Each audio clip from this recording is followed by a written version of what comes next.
So this is a test to see if the mic is working.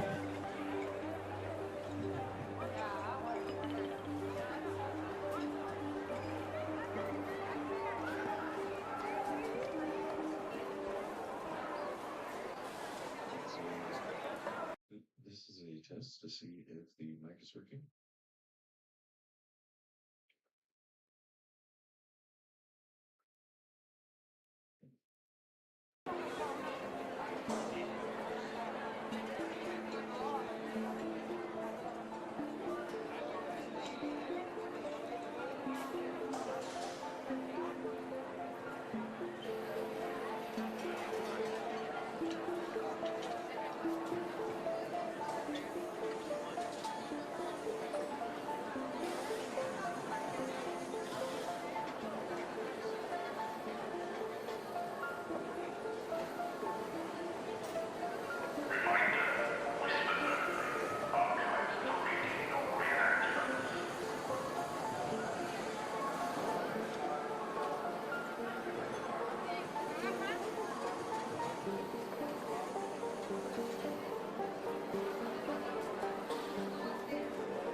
Yay, and we are live.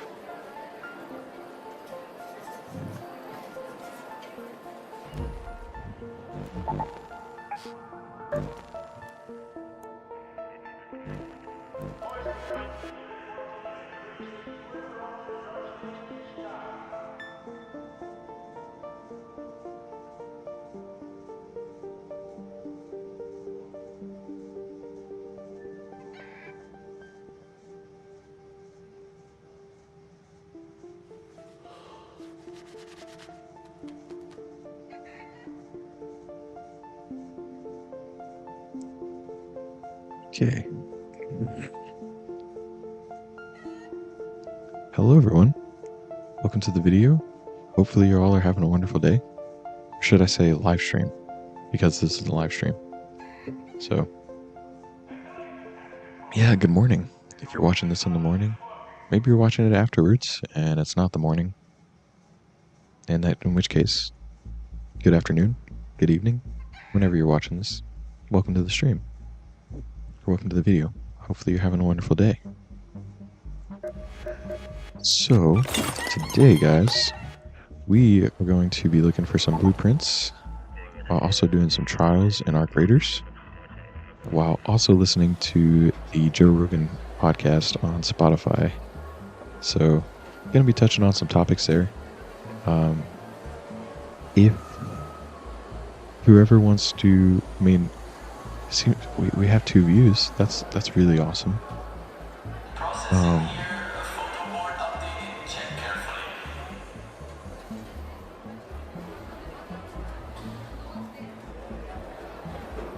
But I don't know if anybody's really watching.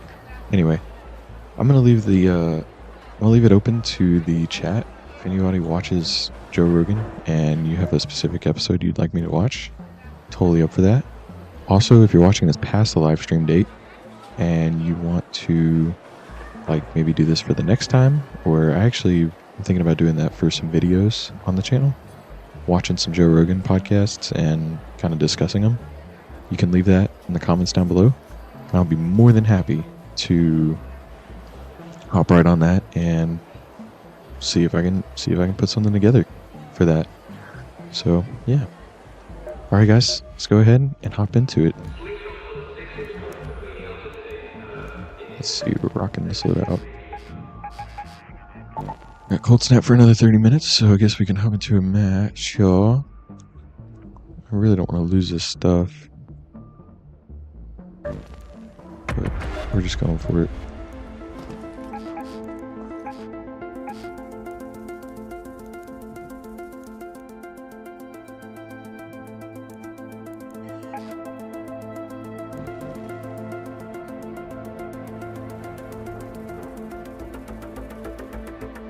Let me see something.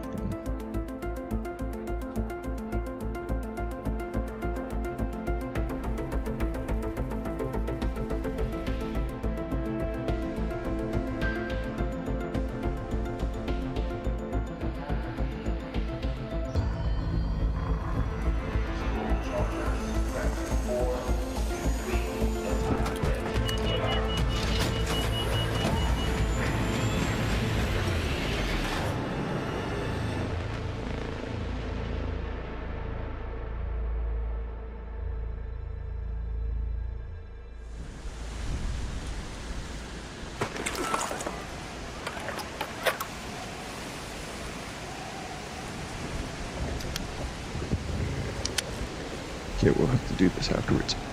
Because we just bought it. I wanted to get the chat up. Apollo speaking. Here's a tip, Raider. Hornets fit a Raider's refuge. If my designs hold up, that's the perfect time to stick them with an explosive or two.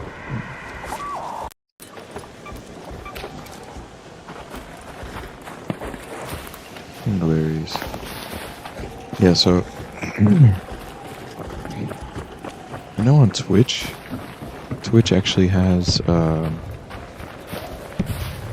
it to where you can have the chat pop up on the screen, but I don't know if YouTube actually has that. So, and I know, I mean, most people go through Streamlabs probably to get that, which I'm trying to do, but the match started, so we're just chilling, being chillings.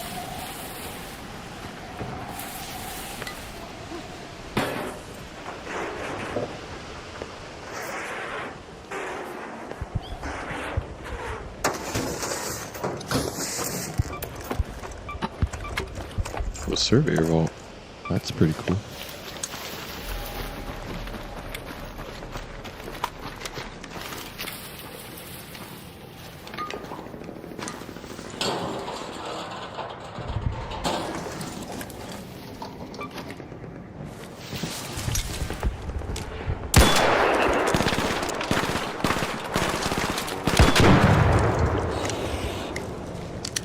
Arcteer over. So let's find these buttons real quick while we're here, because we spawned pretty close. Let's get the top ones. And we haven't started the Joe Rogan yet, because I'm just like really not coordinated with anything I do. So we're going to do that after this match. I'm like so eager to just hop into a match. I haven't played today, so it's probably why.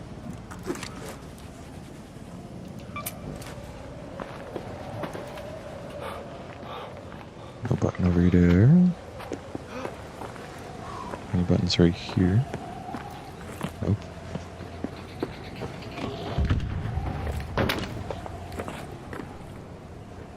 No button right there. What? This button's gonna be hidden. It's crazy.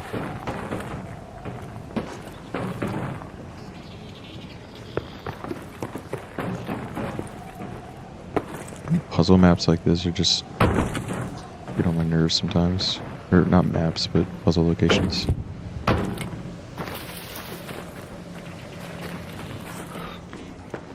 Not that they're, I mean, they're pretty cool. It's pretty cool that they even thought about adding that.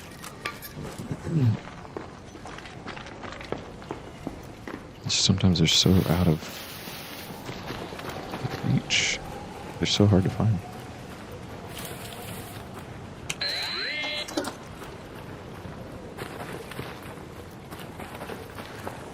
One down. Well, sounds like we got some PvP. Why can't everybody just be friendly out here? Why can't we be friends? Why can't we be friends?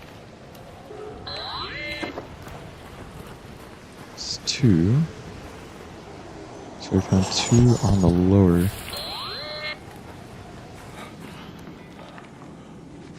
I didn't find that one. Did someone just find one?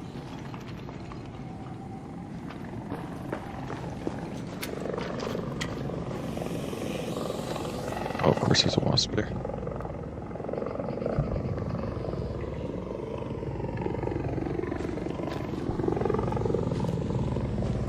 Okay, we gotta watch out. Yeah, okay, so someone just found one. And it wasn't me.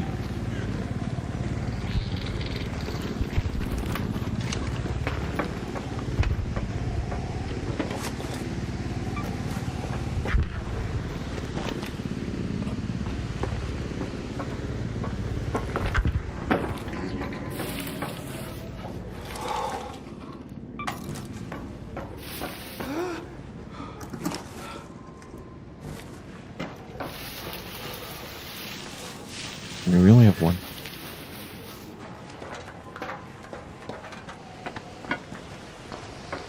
What's up, brother? What's up, brother? How you doing? How are you doing, brother? Hello. Would you like to loot this? Would you like to loot this room with me?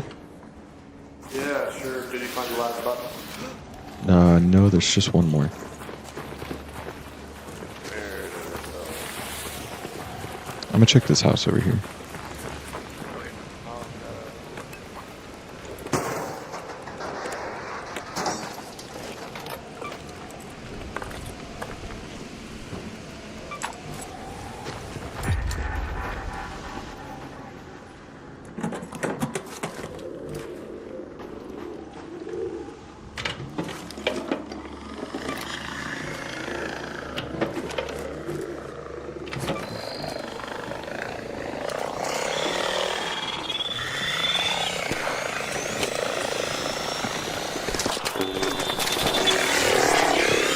Found it, brother.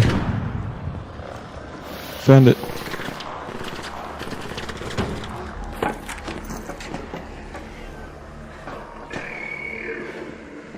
You can come down here.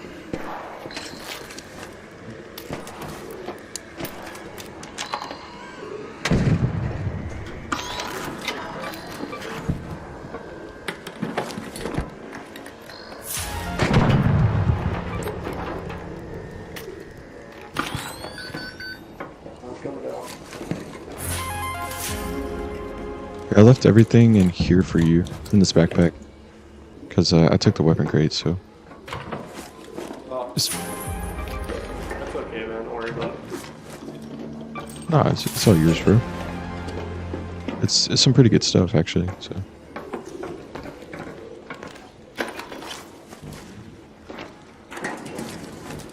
Oh, yeah, it's actually not too bad.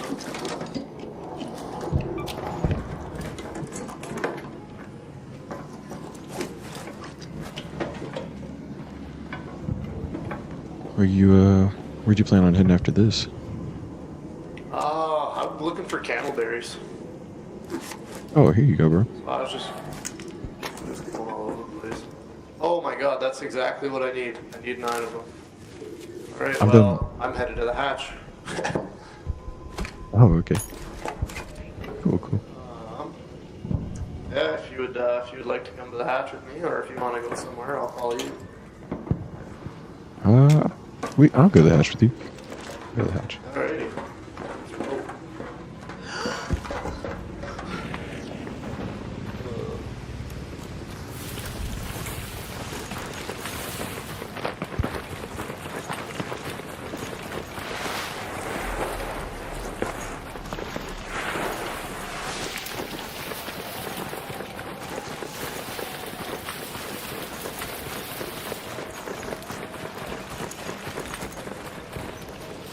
Well, thank you again, sir.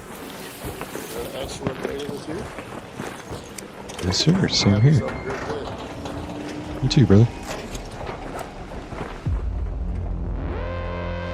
Nice. Good first raid. Got a Tempest out of that, so that was pretty awesome. I wasn't expecting that because we got a shotgun mag. But, hey. Pretty nice. Okay, so now I'm going to have to figure out what I was doing. Oh, yeah, the chat.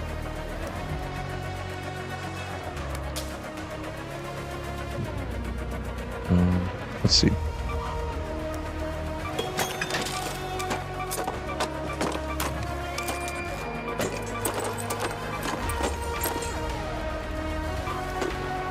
Shoot, we can sell it.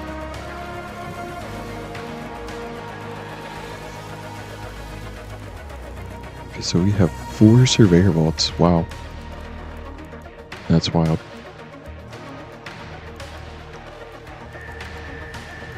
Decent bit of stash space left. Very nice, very nice.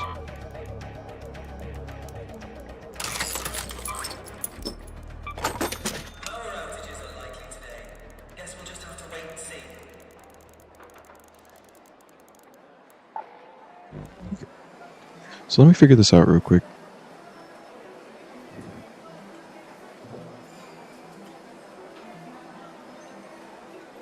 If you're watching this patch stream and you just want to watch what's going on, I'll probably put the timestamps in the description so you can skip ahead. If not, this shouldn't take too long.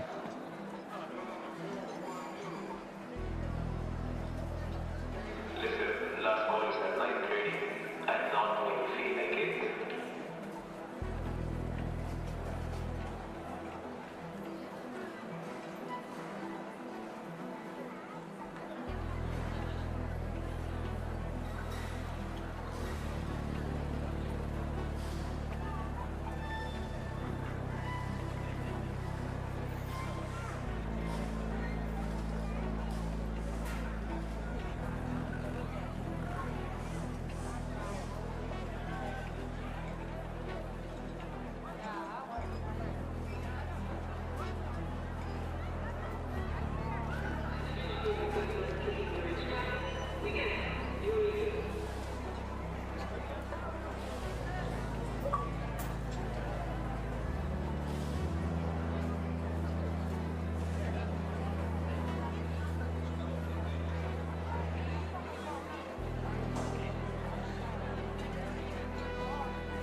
Notice, welding sparks flying, so eyes up.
So I think I figured it out. Let me see.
Okay, so I think I just did it. Should be working now. But just to test it. Let's see.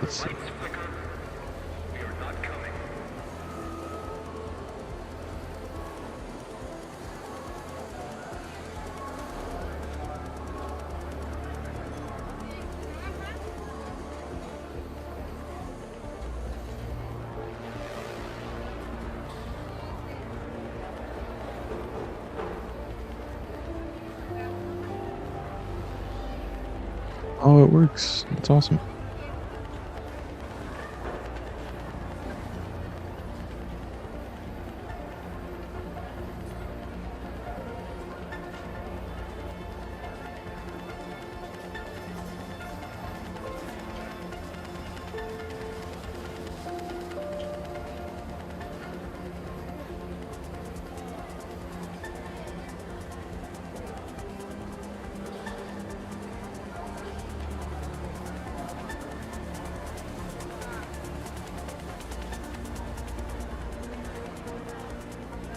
Okay, so chair rental is not a thing. Please return them.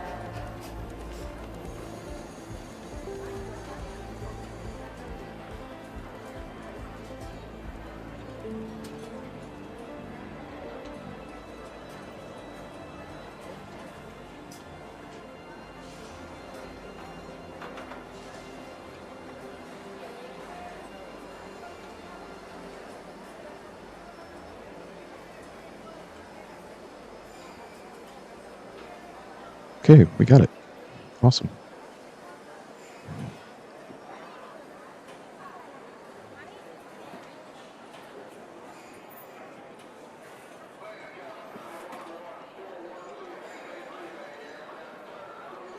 Okay.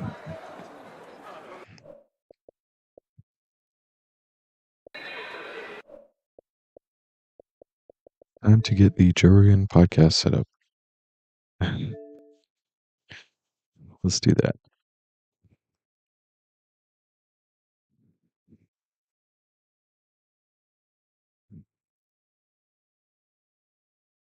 Get Bradley Cooper on? Yo, Bradley Cooper. I love Bradley Cooper, dude.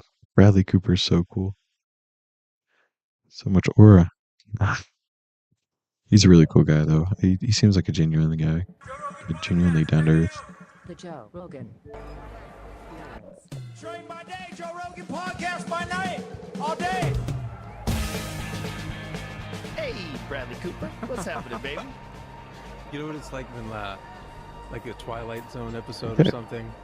where Oh, you watch we have a it. viewer. This is an episode where I'm Welcome to watching the TV, welcome and to also the stream, it's viewer. awesome, and Hopefully you're you're having a looking at wonderful me, day. and I got the yeah, I'm Yeah. also Okay, excited, so it's crazy. It's weird for me too. It's weird for me that it gets we weird for other are people, playing too. some When I see Arc people Raiders. being weird about it. I'm like, Yeah. it's okay. I feel comfortable just saying that. Oh, good. You look comfortable. Okay, so we are going to be listening to some Joe Rogan while also playing some Arc Raiders. So, hopefully you enjoy. If you do, please feel free to leave a like, subscribe if you want to see more content, and comment down below or in chat letting me know what episode, if you watch Joe Rogan, would you like me to put on. Right now we're listening to Bradley Cooper, the newest episode that he just added, which I really like Bradley Cooper. So I was like, yeah, why not? But yeah, we got chat open, so if you leave a chat, it will show up. So yeah, please feel free to stick around as long as you like. Your company is always welcome. And right now, for map conditions on Arc Raiders, we really don't have much. Which we were going to be doing some trials and looking for blueprints. Yeah, we really don't got much except Cold Snap on Blue Gate. But when that night raid on Stellamontes hits, you know what we're looking for. We are looking for that Tempest blueprint. So, and hold on real quick, guys. I will be right back. My doggos are barking. I'll be right back.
Okay, guys.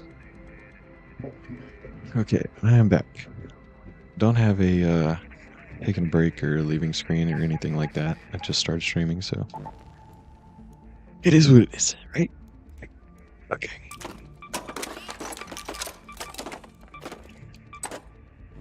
Okay, we're gonna go in with just about nothing. Let's see if we can't get something. Going in with nothing, leaving with something.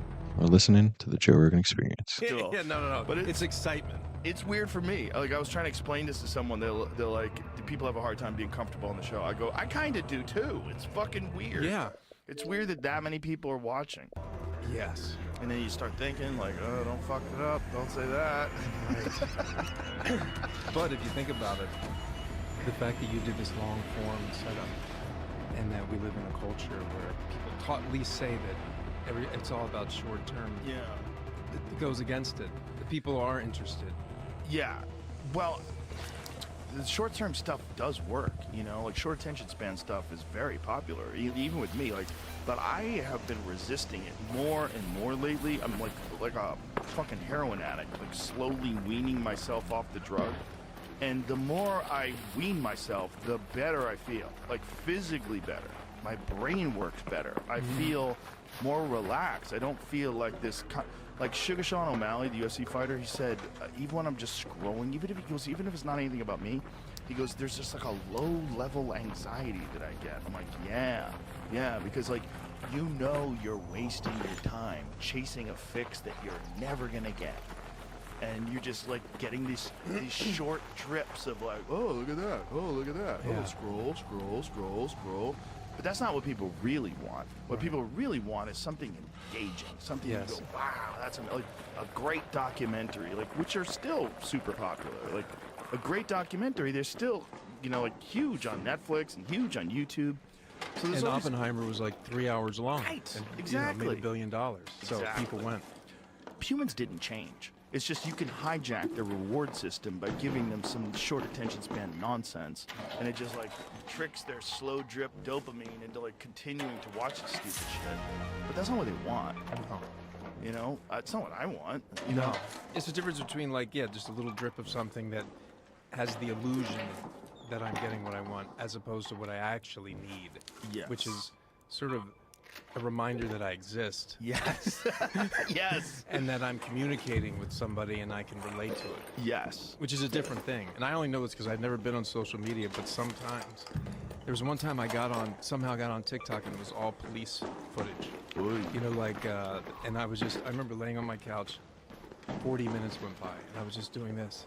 And there was like the first part of the video, and then what happened? And then like the second part 2. Yeah. And that was the only time I experienced, I thought, I gotta stay away from this because I won't leave the house. It's bad. It's bad for you too because it programs you to think that is going on everywhere in the world. Like if you have 8 billion people that are interacting with people all over the world and you only take the worst examples of that and broadcast it, and then it becomes viral and millions of people think, it rewires your way you think about human beings. But the other thing is about memory. Someone was talking about Niagara Falls the other day, and I thought, I've been there, right? And I'm like, have I been there? Or did I see a video? Or was that one of the things when I put the Oculus on? Right. Honestly, I can't remember, but I know what it feels like to be looking at it. Oh yeah. So it's changing the way memory works. 100%. Yeah. I've hit a wall in my memory, like a tangible wall, because and I think it's connected to like Dunbar's number. Like Dunbar's number is the amount of people that you can keep in your head. Like, because we evolved in these tribal scenarios. We evolved with like 150 people. And so the way Dunbar calculated it, there's like very close, intimate, close circle people. There's a small amount. And then immediately after that, there's a slightly larger amount. And then it gets up to like 1,000 people, 1,500 people. That's the most amount of people you can keep in your head. So it's like 5 people that like you're tightest of tight, and then 15 are like slightly outside of that. And it gets all the way up to about 1,500 people, recognizable people. But I would think I'd be able to, that you could keep in your head. yeah, but I'm way past 1,500 people, so I'm fucked. Right. Like I am like, there's people that I know really well, and then I see them, and I'm like, I don't remember a name.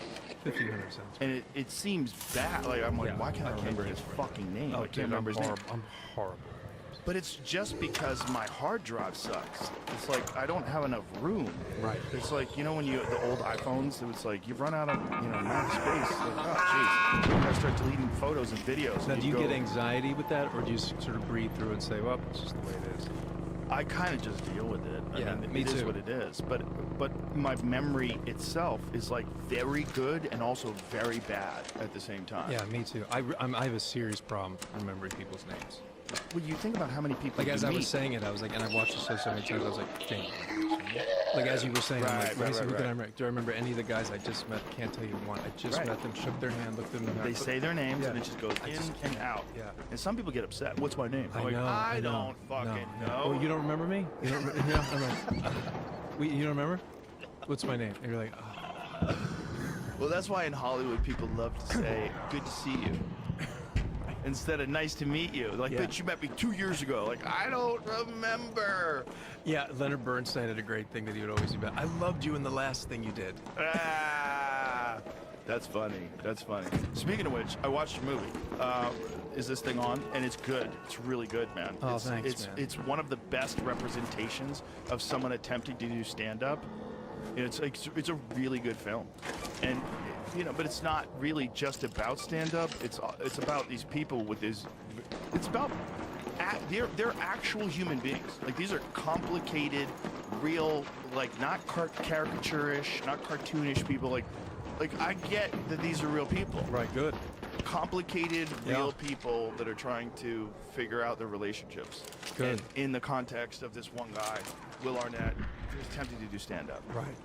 So it was great. I'm glad you say that. Like, so you, because I moved to New York in '97, and then that was my introduction to any comedy world. Other than with my dad, I used to watch Rodney Dangerfield, New Year's Eve special. We used to watch it every year, and it was Elaine Boozler and Sam Kinison and Dice and Elaine Boozler, I forgot about her. I'm pretty sure she was on there. Yeah. Oh, yeah.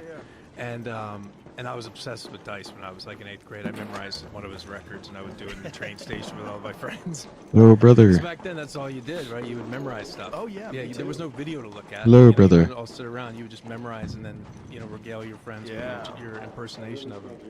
And then and Richard Pryor was Oh, my hero. I'm fine. That Oh, was someone my put it. deal. So I had this thing with stand-up comedy, and then I moved to New York, and Uh-oh. then all of Hold a on. sudden immersed with these clubs, and Upright Citizen Brigade had just started. And I did this movie, Wet Hot American Summer, and there was all these people. I didn't. Oh, you're doing the door. State, that show on MTV. They was all Sure. this, and so I just little by little immersed myself into that world, and What's I up, just brother? became fascinated with the culture. And then Zach Galifianakis. Would you like to do the battery room with me? On way before Hangover. I used to go and watch him do stuff. I already did And I 2, just so loved there's the just one more. culture. And when Will was telling me about this, I was like, oh, let's set it in New York, in the cellar. Because I just love the geography of the cellar, too. Let's You go, go bro. with the olive tree and you walk down into this place. This is a whole other world.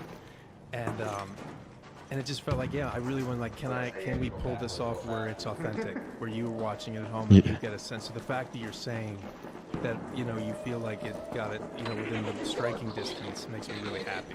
Yeah, it's striking distance. It's like one of the only films, or like. Yeah, I'm surprised this hasn't been done already. I just came down here. Interesting film that Tom I have like Hanks nothing really on me. good. So But it was bullshit. Like you watch it, like, what, they got lockers? you can get the gun case. You got the gun case.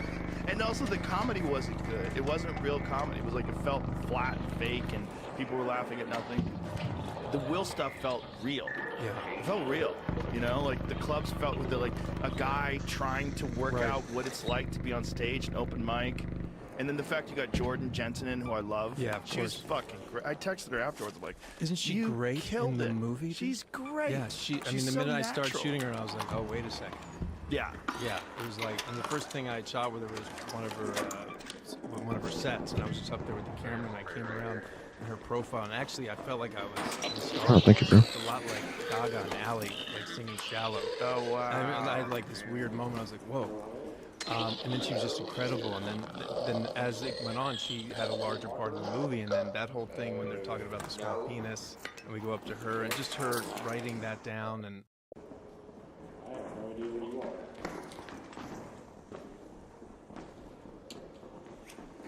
We're in the battery room. We're in the battery room, yeah. Forgot what it was called for a second.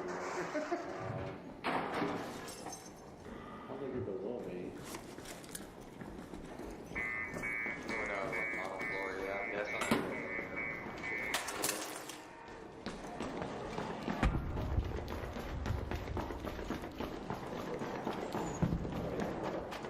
Would you like a Silencer 2 blueprint? I- Sure. Oh, unless he doesn't have it. I think I might have that one, so unless... I'll check and see if you got it. Let's see. I do have it. Alright, do you have it? There we go. I do not have it. I will trade you actually. Someone's coming down the zip. Would you like... Hey, man, how you doing? Would you like a extended barrel blueprint then? I probably have that one too, I'm not gonna lie to you. Alright, well, check and see. Let's see. Hi, how's it going? Oh. I don't think any of us killed that guy. I haven't heard any shooting since I got here like 5 minutes ago. I haven't heard any shooting since I got here, so I do have that one. either that guy died to Art or he died to someone. Two over here too. Yeah, do you want Yeah. to see if you got it? Oh, yeah, I don't have that. Oh, it's all yours, take it.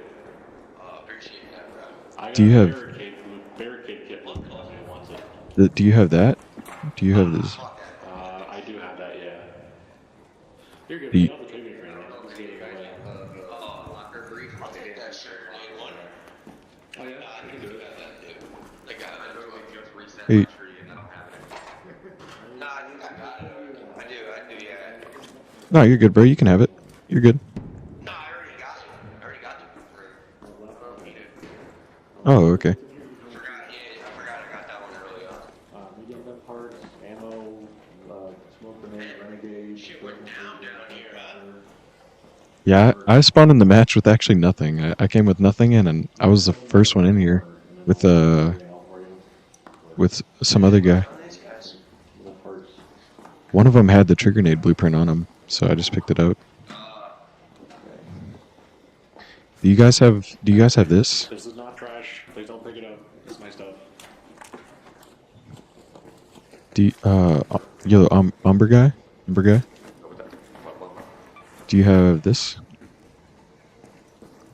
This is not trash. Please don't pick it up. My stuff. I do. Just getting in. That's my stuff. Yeah, it's not trash. I'll hold on to it for a buddy. Here's the stuff from the locker. Guy who wanted it. This is all your stuff from the left locker. Do you guys feel like security breaches are worth it anymore? Sometimes. Like, they're on and off for me. I just got one, so I don't really know. All right. Does anybody want a gun parts blueprint? I just picked it up. I might not have that. If you want to take a look at it and see if you got it, go for it. I do have that. Okay. I can always give it to somebody else if all three of you got it. Yeah, I got it too. Okay. Do you have it already? Thank you. Yeah, I do. Yeah. You do? Oh. Okay. Well, I'll give it someone else then. Appreciate it, bro. Alright, I'm gonna go extract. You mind if I tag along? But yeah, it sounds like someone else actually somebody's there right now. They might get there pretty quick. That's fine. I mean, we got 6 more minutes on the timer. Just go out and leave.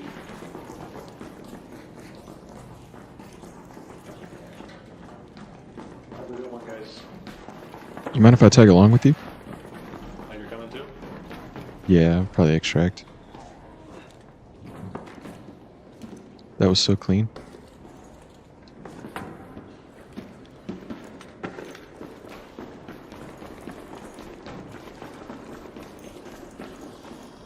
Oh, see somebody.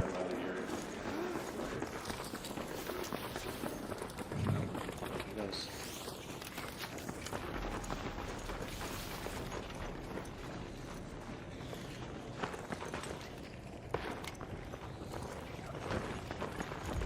What's up, viewers? I just noticed.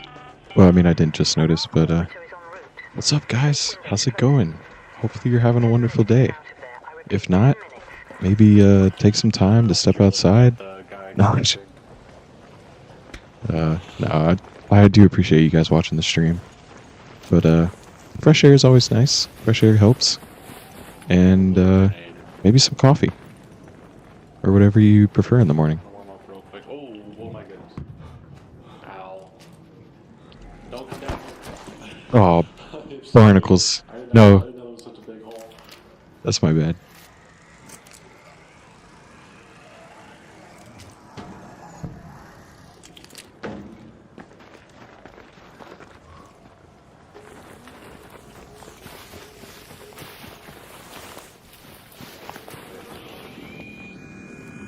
Oh shoot, that's not good.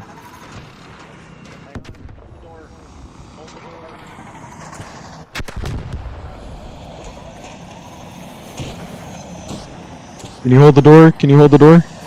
Hold the door for just a little, for another second. I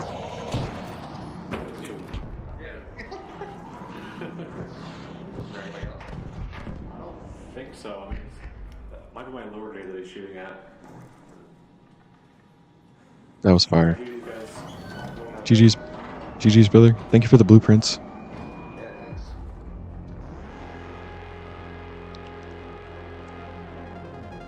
Nice. It's always nice to just run into friendly people.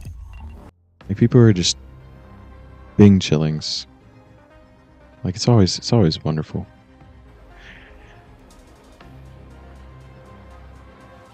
Oh, by the way, concurrent viewers, we do have. Oh, well, let's check the blueprints out. We went in with nothing, and we came out with 3 blueprints we didn't have.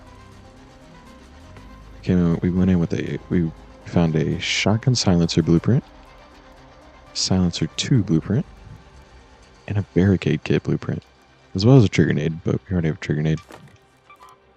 I'll carry that for a buddy. Probably my brother. I'll give that to my brother.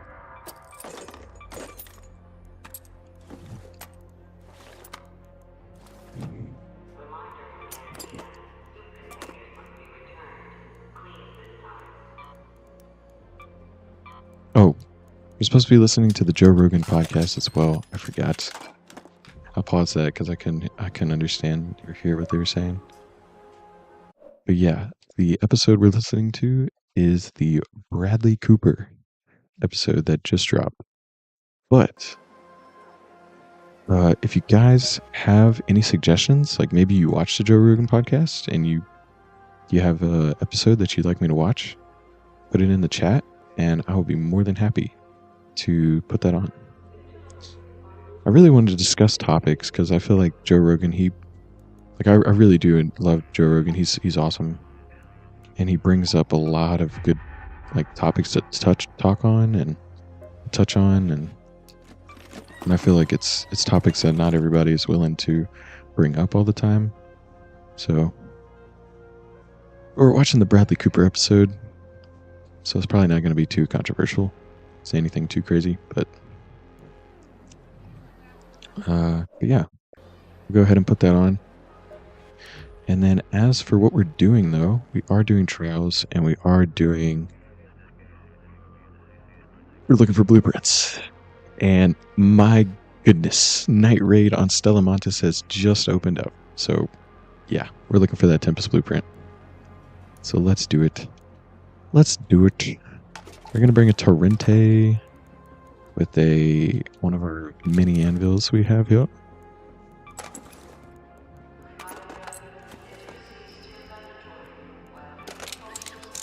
You know what?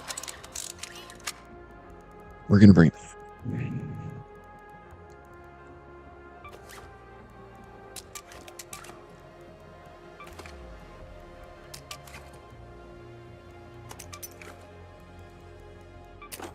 actually, bring some heavy fuzzes. I think that's good. Might need some more medium ammo. Ooh. Let's keep it rocking.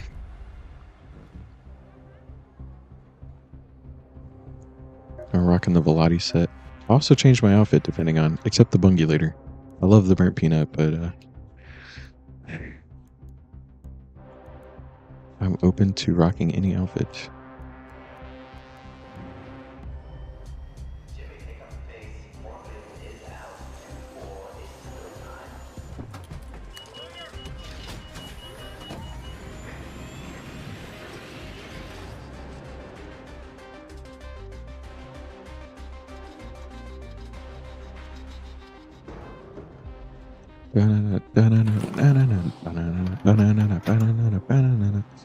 We spawn right by Cultural Archives. Lovely.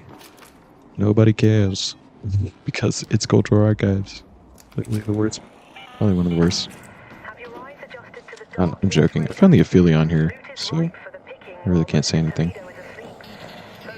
No way. Yahweh? No way. Yahweh.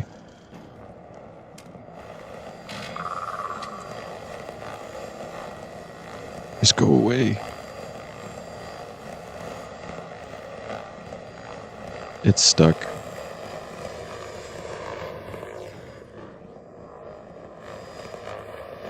Okay, we'll come back to this side.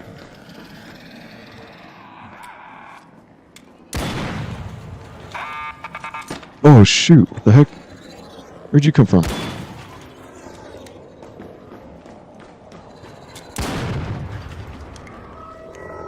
Oh my goodness, are we serious right now?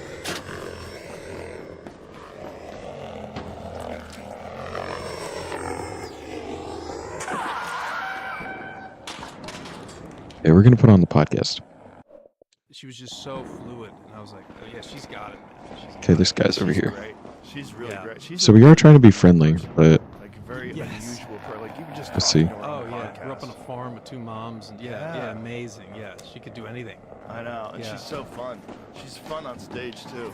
Like she's great. Like very the smart. crowds. Very smart. Very smart. But like her character, like the way she interacts, I'm like, well, that's so realistic. Like we should fuck. Like that exactly. Yeah, exactly. And then you go back to the like East Village or Chinatown apartment. You know, they live in all one room. Yeah, it was great. It's like, you know, you're never gonna really capture stand-up in a movie because it's like, to capture what it is, you would need like years. And also you would need a movie dedicated. Exactly. The movie's not dedicated. Do you know what I mean? It was just about coming and make you feel like you're there, that you're with him on stage. Yes. What that could be like. Yeah. You know, the silence, and then the camera, boom, there's nowhere to go. How did you work out the stand-up scenes? Did you have real audiences? And there was then never real audiences because you have to hit the quota of extras with SAG and all that. But we try to do it as authentic as possible, which was everybody that works at the cellar, they're there in the movie. Everybody who agreed to do it. So all the waiters and everything, the staff, that's all people that work there. Liz, who's the manager, she's the manager of the cellar. So all those people are real. But then the patrons, I can't remember what the email was or what the ask was, but like people who like to go to stand-up comedy, who go regularly. And then once they were there, I never told them what was going to happen. I never directed them once. It was like whatever they're laughing at, That's it. I don't do many takes, so you're getting an authentic reaction. Now it's hyped up because there's cameras there and it's a movie, but they're not told what to do. It feels like that. And even in the mix, like we never added anything. There was no added laugh, nothing. Oh, that's great. Yeah, it's all because I was like, it's just got to be real. Because I wanted Will, to just, My I goodness, just don't sister. want right? I just wanted to, and that's why Shane Gillis was kind of the first time he went up was here at the mothership. Shane did 4 minutes of a set. No And shot. Will and I flew to Austin, and we were sitting in the green room, and Shane was like an hour and a half late, and Tony was there, and he was so nice. I'd never met Tony. I love Shane before. Gillis, dude. That's where I Shane's so smelled it. hilarious. I did this. Oh, it smells like Austin. Dude, fuck me. I haven't seen this new movie they're talking about either, though. Apparently, it's a stand-up comedy movie. And that was the first time Will ever went up, and we were just trying some of that material and went up as Alex Novak. Because I was like, when do you have an opportunity as an actor to actually do Yo, you friendly, what you're brother? preparing to do? Like you Right. And like think about how much I that see would you cost over to there. Go into a room, there's real people, there's all, and then every Oh, shoot. step that you're taking in the club. So he did that 3 times a week, 4 or 5 I'm friendly. 6 weeks. Not this guy, though. The bungulator's not. What it's like. And some people didn't know who he was. You get a lot of tourists coming into New York City, and there were nights where you knew that when he said Alex Novak, you're like, cool. Right. Not like you're not Alex Novak. Right. And, so I that told you I was friendly, you dumbass. Why? Who wrote Why?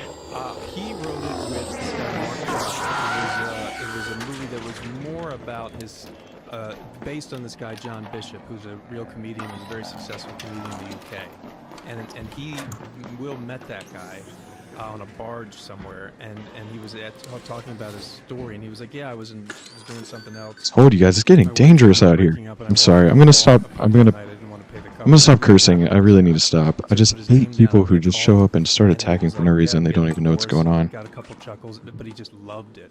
Never done comedy, nothing before that, and he kept going back, and he was obsessed by it. And then weeks later, his strange wife, walked into a place he was doing an open mic at with her girlfriends, and he was doing a set about their relationship. So that actually happened. Wow. I know. And then they got back together, and they're still together. And then now he tours around the world. I'm gonna stop Like, he cursing. makes I really videos gotta with stop. comedians. I'm being so That's mean. incredible. Yeah, I just get so when he was this telling me game that, has I was unlocked a doing new another movie, and I remember I was new working on, 'cause we've been part of me friends that for, I 25 just years. am not familiar with. And he was telling me that, and I was like, I just imagine Will, because I know him so well, and he's so charismatic and funny, and just has this presence that is kind of lacking. I don't feel like there's What's a up, brother? You friendly? now that fits him. He's like Robert Mitchum. Reminds me like a young Robert Mitchum Willard. And he's telling me that his voice. Wait, what'd you say?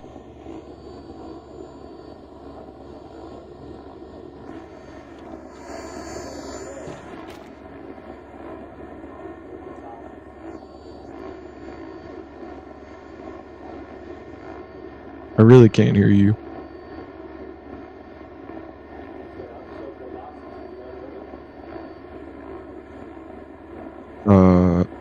All I heard was opening boxes.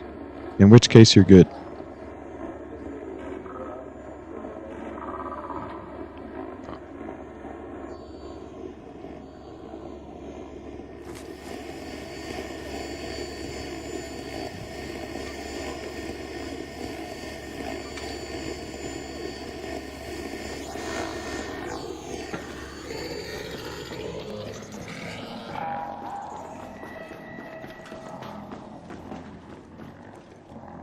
Oh, this is not even worth it.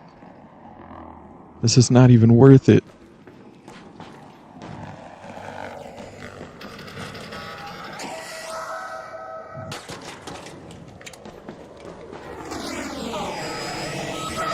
Can't move.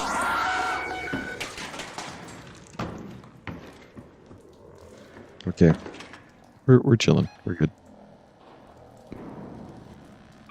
Let's go to the loading bay. We're just gonna go to loading bay because forget cultural archives. The loot's not even worth.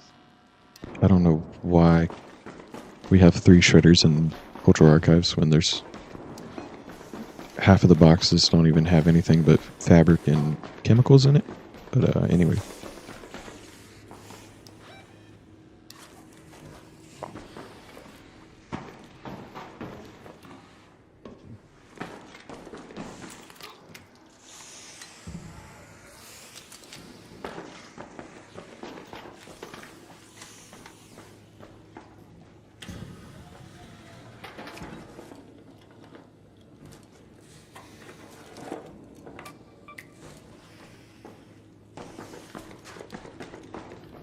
Seatbelt might be worth going to.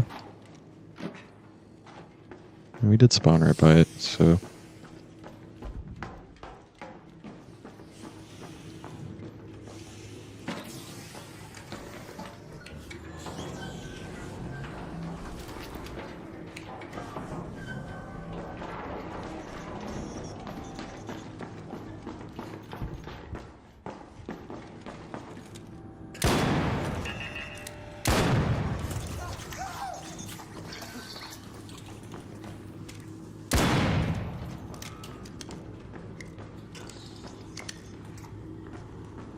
Where are you going? Where are you going?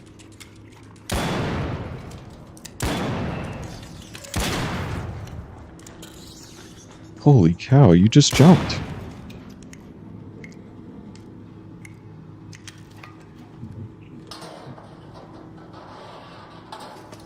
Sorry, I'm just making sure chat isn't going, because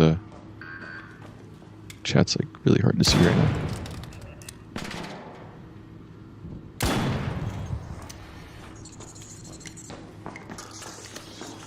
Jeez Louise. Is it even worth coming in here either?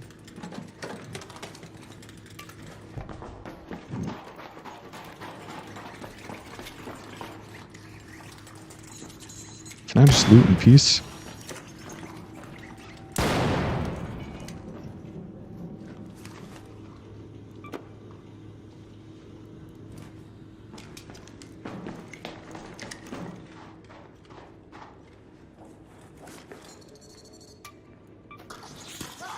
Gosh dang it, I hate these things.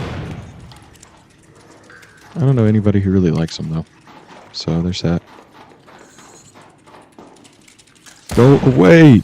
Oh my goodness, I'm done. I'm done. I'm done. I can't do it. I can't do it. Stay in there.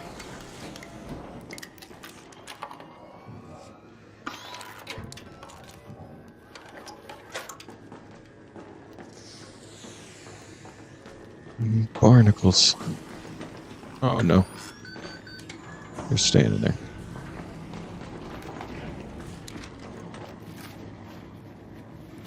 Got a dead guy.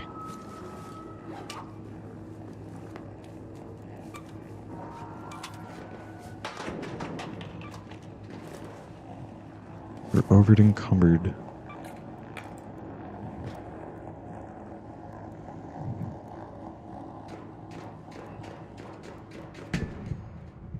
We don't need another anvil.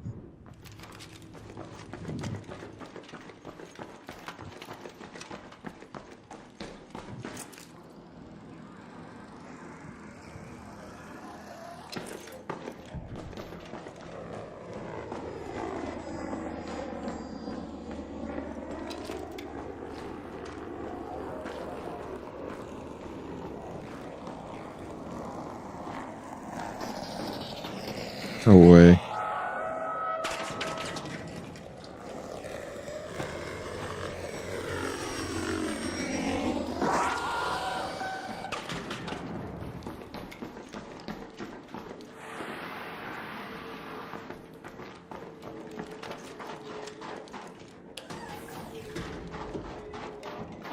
No one's hit the room yet. No one's hit the room yet.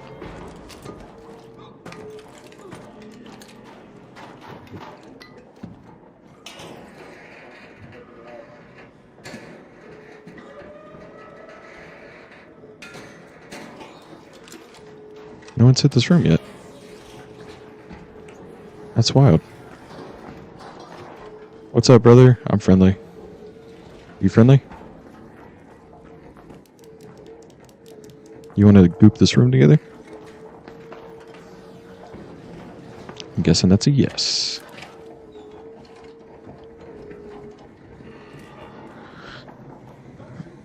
I'm just chilling. I'm being chillings. Oh, a secret grenade. I do have that already. Thank you for dropping that, though. You're more than welcome to. Are you friendly, brother? Sorry. You're. I'm sorry. Sorry about that. Are you a Brent Peanut? Oh, watch out! Get in here! Get in here! Run! Run! Run! Are you a professional bungulator, sir?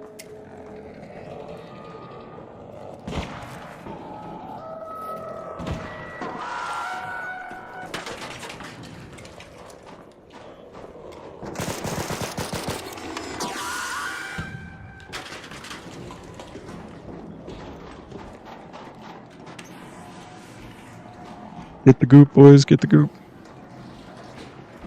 Get all the goop.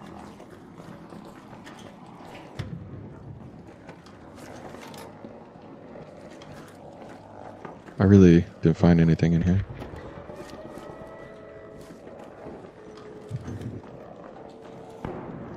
Alright, boys. It was a pleasure serving with y'all against the Shredder. But I will leave now. Let's see.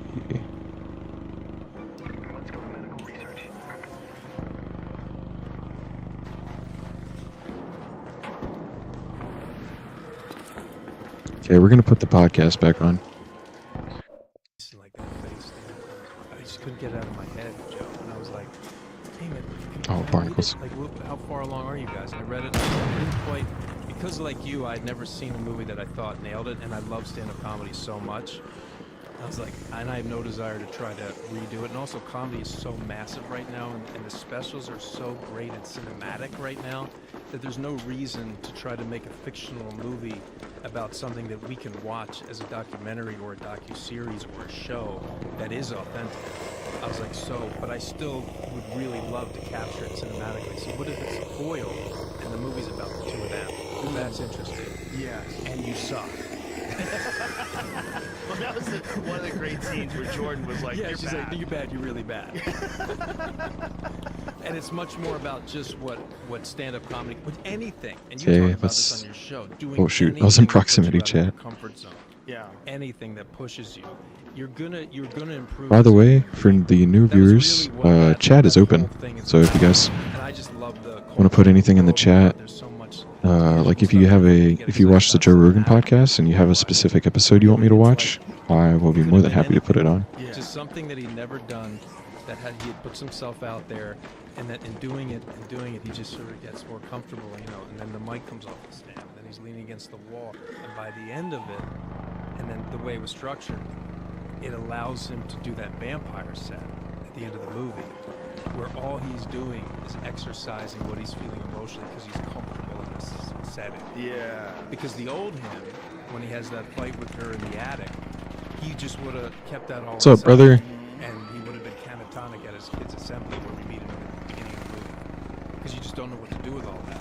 But if you have an outlet, something expressive, Yes. you can exercise it in a healthy way. Yeah. So that really was the point of that whole part of it being stand-up comedy. What you really nailed is someone trying it for the first Oh, there's another dead. You guys really nailed There's another dead guy here. really nailed a beginner in comedy.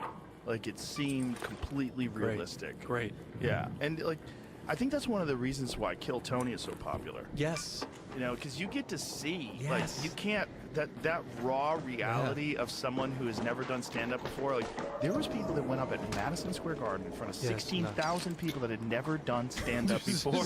Dude. No. Don't do that. Yes. You should be in a fucking smoky room. Well, not smoky anymore, but a tiny fucking room. Oh, shoot. With disinterested people, where everyone's bombing. I was just coming to and check you that bump room. To it. It's not that big a deal. I just been looted. You might have some potential, but if you fucking bomb in front of 16,000 people, the pain of that, you may never recover. Also, just think about the because you're gonna hear your voice through the echoing. It can't be just so there. I imagine there's an echo, so you're not only bombing, but you're hearing it reverberate. You don't really feel the echo. You don't hear the echo because you have monitors on stage, so it's kind of pretty flat. Okay. But the noise of your voice, where you've never Sounds heard like it's voice on right a underneath microphone us. before, ever. Right. And now you're in front of 16,000 people That's doing nuts. it. And then Tony's sitting there looking at Oh, you, dude. and Shane's there, and I'm there. It's like a nightmare. It's like you're walking into a nightmare. Well, what? Just doing stand-up in front of like a guy like Shane Gillis is crazy. Crazy. He's sitting right next to you. You've never done stand-up. You're gonna do stand-up right next to a guy who's selling out Shoot. arenas. Like, that's nuts. Yeah. Like, that feeling is nuts. But it's wonderful to watch because you're watching authentic reactions happening in real time. Yes. Okay. If your New Year's resolution What's up, brother? You friendly? everything and be a new person, good luck. You friendly, brother? Instead of pretending Oh, no. you're going to meal prep kale forever or do morning cold plunges, here's one actually realistic thing: AG1.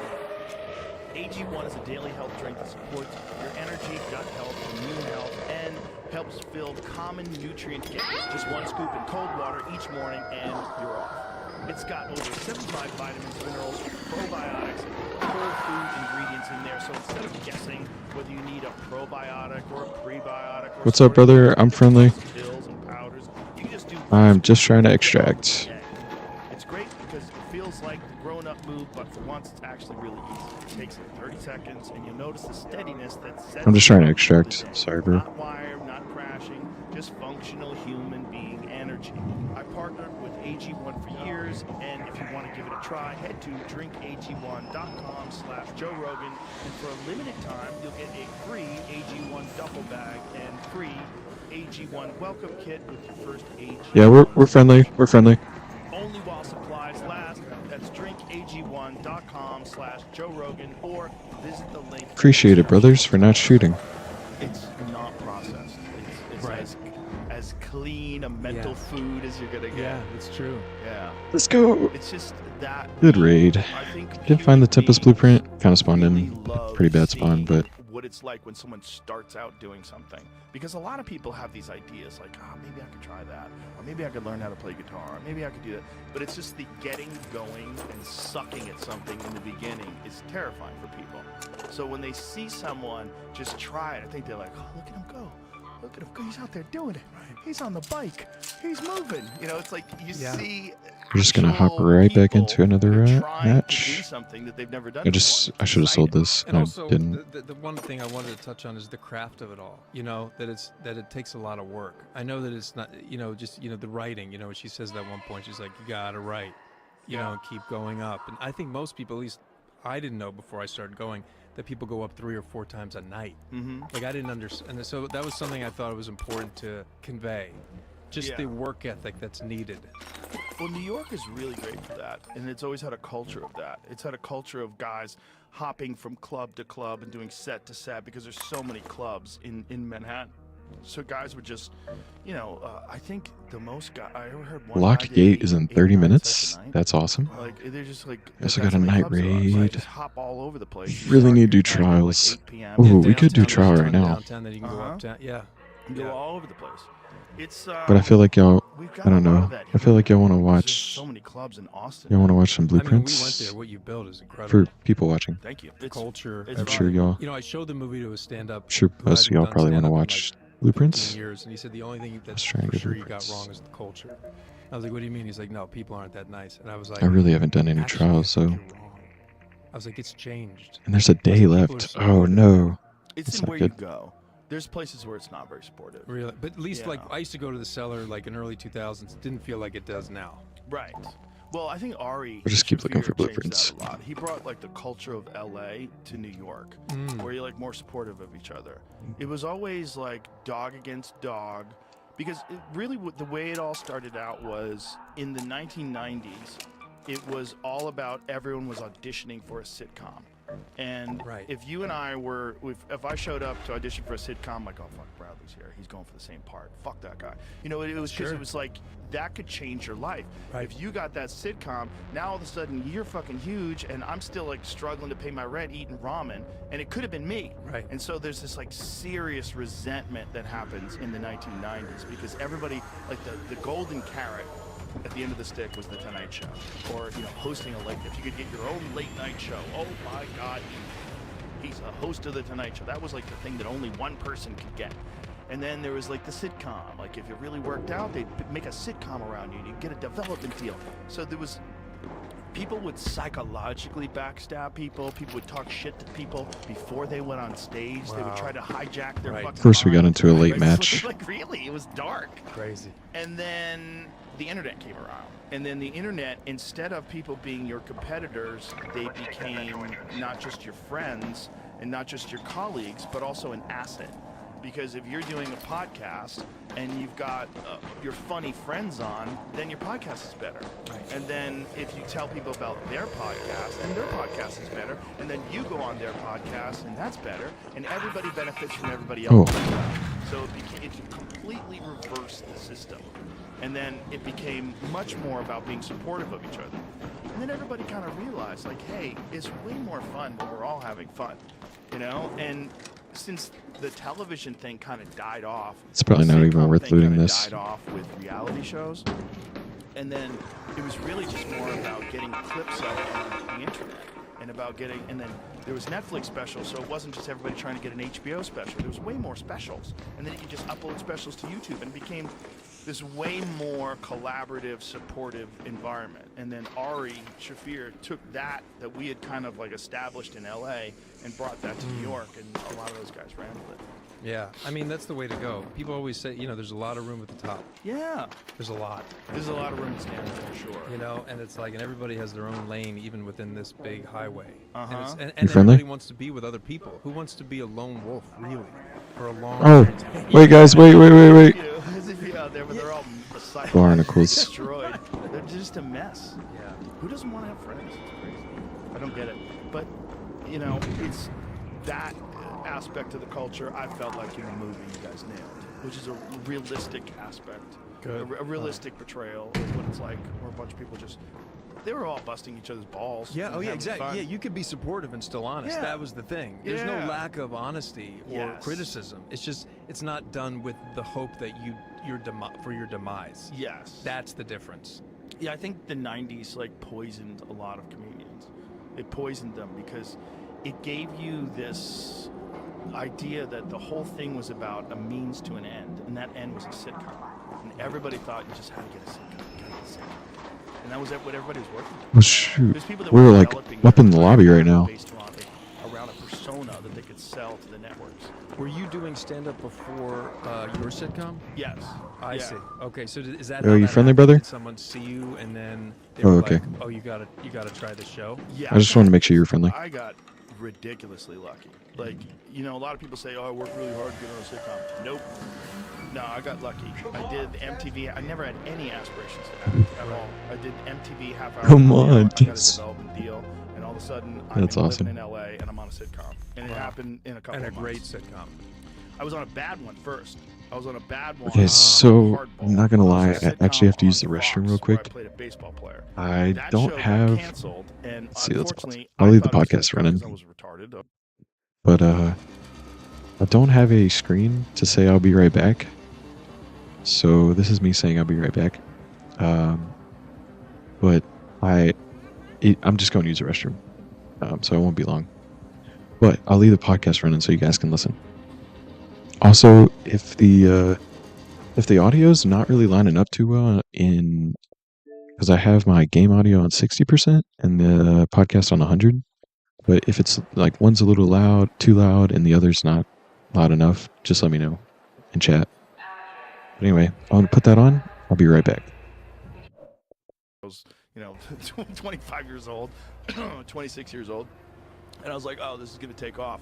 I should get an apartment. So I had a lease on an apartment, and I By the wanted way, to everybody, move. I'm sure people were telling you that it was going to take off too. Oh, yeah. Yeah, of course. Everybody believed it. Yeah, you're going to win an Emmy. Well, the guys who made it, Jeff Martin and Kevin Curran, they worked on The Simpsons. They worked on Married with Children. They were really good. Wow. But then the Fox people came in and just ruined it. Like, the executives came in, and they brought in a bunch of hacks and just ruined the show. Did you have fun doing it? Oh, yeah, I had a kind of good time. But I also missed comedy, and I missed New York people, and I wanted to get out of there. I was like, I got to get back to New York. Fuck this place. As soon as it was over, I was like, fuck, I got this lease. So I had a lease for a year, and then I got a So development how long deal. were you in LA at that time? Oh, I was only in LA for a few months. Wow. Yeah. So I moved out there to do the show. Right. I got a lease like almost immediately, and then I was out there for a few months. Show got canceled, and then I got a development deal to do something for NBC, and they were going to do my own sitcom. But as we were developing it, they said, "Hey, there's a show that we're doing. It's called News Radio. It's already been picked up. We already did the pilot, but we fired one person from the pilot, and we want you to read for this." And that's how I got on News Radio. That's how it happened. Like, that was only the second show I ever auditioned for ever. Wow. So I had one show. That is a went on very air, unique. got canceled. You had a very unique track. Dumb luck. That's nuts. Stumbled into it 100%. I can't take any credit for it. Dumb That's luck. amazing. Just my ability to keep it together in auditions and Yeah. not Yeah. crack with Yeah. no acting experience at Yeah. all. But it was just it wasn't something that I aspired to, so it didn't have the kind of pressure that it probably had for a lot of people. And it probably didn't have the same kind of elation too. Right. Like I assume it was not something you really wanted. It was like it was fun, but you weren't like this feels right. No, what it felt like is, ooh, I'm gonna get money. and Yeah. get some money. Yeah, then something's That's wrong. what it was like. Yeah. I was Something's like, wrong. I was like, this is good. I'm gonna get money, and I don't have to worry about money. That's how I thought about it. Right. And then when I was doing it, I was like, wow, I'm so lucky. Like, how did I stumble on? I'm here with Phil Hartman. This is Yeah, crazy. it's crazy, dude. Dave Foley and Stephen It's Root, crazy. Maura Tierney. Like, this is nuts. Yeah. It was a And crazy Sorkin wrote cast. it, right? No, it was Paul Sims. Paul Sims. Yeah, who had just left Larry Sanders Show. Right. So he left Oh Larry my Sanders. gosh. Yeah, it was crazy luck. Just stupid, dumb luck. That's right. Sorkin did that other show with Jeff Daniels. Right. Yeah, it was a lot of fun. But back in those days, Also, like, guys, everybody was working towards that. And fortunately, I already had that. Oh, I wanted to So say, my thing was just like continue. I totally to work forgot. on stand-up, just work on my stand-up, and I hate pausing the podcast over and over, but I'm actually burning a candle right now called Barrel Aged Whiskey. Oh my goodness. If you guys find this around you, I found it at a local Cracker Barrel actually. It was actually a Christmas gift. It's a Christmas gift. But they said they found it at the Cracker Barrel near where I'm at. Oh my goodness. You will not regret it if you buy it. But anyway. Alright, I'm going to turn the podcast back on, and oh my goodness, why do we keep getting put in late matches? I'm about to cry. Alright, I'm going to put the podcast back on. We're going to extract. Because chances are we're not finding the Timpets at this point. Chances are. So, alright guys. if this all goes away, I'll just go back to being a comic. And doing stand-up in L.A. Yes. Right. So Yeah. and so that was new. That's Yeah, and that's where I encountered like the worst backstabbing I've ever seen in my life. so you're coming from New York where you didn't feel that. You didn't feel it as much. Right. You know, you felt like a lot of shit talking, but that was fun. You know, guys would make fun if you bombed. Brother. To your face. Yeah, Oh. they were Yeah. doing it to your face, and Brother, I usually bring a defib, and I did not bring a it's defib. more ball busting, like silly. I'm so environment, sorry, bro. you I know? usually bring a It wasn't. defib, and I No just, one thought I they were don't gonna be have one on famous me. in I'm New not York. gonna lie. You know, they were all just Right. Just Yeah, doing yeah, this. yeah. But in LA, everybody had this idea to get a sitcom. And then in the 1990s, they started giving out development deals. I That was the see. big thing. You get like a He does not. $250,000 development deal. And then all of a sudden, you have all this money and you're living it. And so everybody was working towards I'm that. so sorry, So bro. it became, instead of like people working towards just being a stand-up, it became stand-up was a means to an end. And then all these other people, they were in your way to get that goal. Jesus. And then your agent was telling you that's what you had to do, and Right. because they wanted that money too. So Right. it was all like programming people to go after the So sitcom. completely different culture. Bro, he just died. But then that all went away. It all went He away. just passed out. The idea of working towards a sitcom is not. It's like working towards a. I'm sorry, bro. He literally just passed out. It fucking went away. Well, you say that Ari changed it. How did he do it? Because he brought the LA culture to New York. Ari moved from LA back to New York, and I mean, everybody that I talked to in New York was always like, "You guys are doing it wrong." Like, Wait, what Listen happened? to him. yeah, well, because he was established, he was a really good comic. case somebody else does. Okay. He was right. Wow. And they would come to Sure. to LA. Yeah. Like a lot of guys. Appreciate it, brother. Andrew Schultz and a lot of these other guys that come to LA and they're like, bro, everybody's so fucking nice here, and they're all just having a great time. Like, why aren't we doing that? Why aren't we just having a great time? And so it shifted. It's just it was the culture of the internet. The internet changed everything. because Okay, there we're was gonna no see if there's longer one just room that hasn't been looted yet. 100 guys were trying to audition for. Now it was just put up something online, and then all your friends became assets, like valuable to you instead of competitors. That's cool. Yeah. Do you go up in the cities ever now? I do. If I'm in LA, I'll still do sets in LA. I haven't been in a while, but you know, most of the time I'm at my own club. Right. It makes it way. Also, I have. Yo, how are we over kids. encumbered? I want to be home. Did you do the cellar? Yeah, I did a cellar Yeah, back yeah. in the day, but more. I don't know how we're over I encumbered. did stand. I did catch when it was there. What's up, brother? I'm friendly. I'm friendly. I always did Dangerfields. Dangerfields was great because it was like a hole in the wall. There was hardly anybody Is that there. where he shot his special? Yes. Yeah. It was big in the 80s, and then something happened, and by the time I got there in the 90s, it was like fucking dead. Wow. One time I went there, and I had a spot at like 8:30, and I don't remember what time the show See. started, but there was a few people. Yeah, on I the really stage. just When wanted to I make got it to there, this one the room to woman see was sitting at the if bar. this room is What's open or going on? not. There's no crowd. I'm like, there's no crowd, there's nobody. And so then this couple walked up and they bought tickets Oh, for the comedy show. what's up, brother? And You did this guy Bobby, who's the doorman, like step right up. He was a Scottish guy. Come on in, have your seat. My bad. He seats them down. There's no one there, just them. They sit down. Ladies and gentlemen, welcome to Dangerfields. I'm doing good. Your first How about yourself? act. And we all did stand up for 2 fucking people. Yeah, the whole night was 2 people. And Wait, what'd you say? I'm sorry. I accidentally. Do you need the pulse plan blueprint? It's in there. Oh. Let me see. If it's on a check mark, you already got it.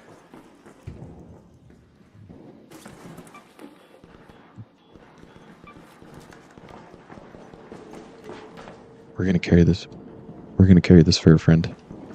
Okay, so for some reason, I'm so over encumbered. It's this freaking running a tactical MK with a Durante 1. Not the smartest choice. Okay, we're gonna extract because we're really late in the match, but Take that metro entrance.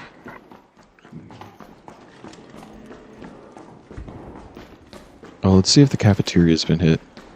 So the audio is it's really hard to hear other people. Is what I'm noticing with the podcast going. Oh, what's up? Sorry. I'm trying to, you didn't have to come out that right. Wait, what happened? I'm the guy who you showed the pulse mine to. Oh, no, I thought, yeah, the pulse plan blueprint. Yeah. Did you want that or? No, it's for you. I got it. Oh, appreciate it, brother. Have a good one, bro.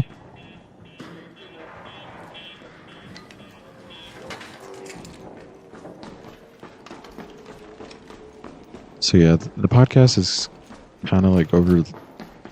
It's kind of getting hard to hear people, so I'm probably gonna have to adjust the audio levels after this.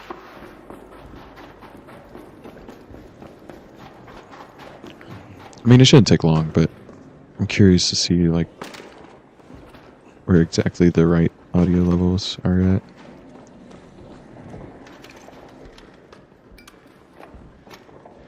Oh my goodness, why? I want that steel spring too. What are we going to drop? The kettle is just 7 pounds. Wow. That's pretty heavy. But I need magnets. You know what? We're about to extract anyway. I just hate being over encumbered because if someone tries to fight me, it's gonna be rough.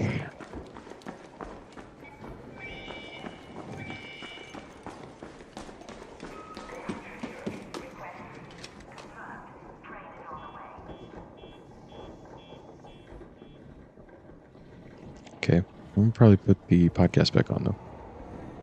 they had a great time. I'm sure. They said, but it was weird. It's like when you're doing stand-up for just 2 people, You're only looking at 2 people. but you also realize how much of your act is bullshit.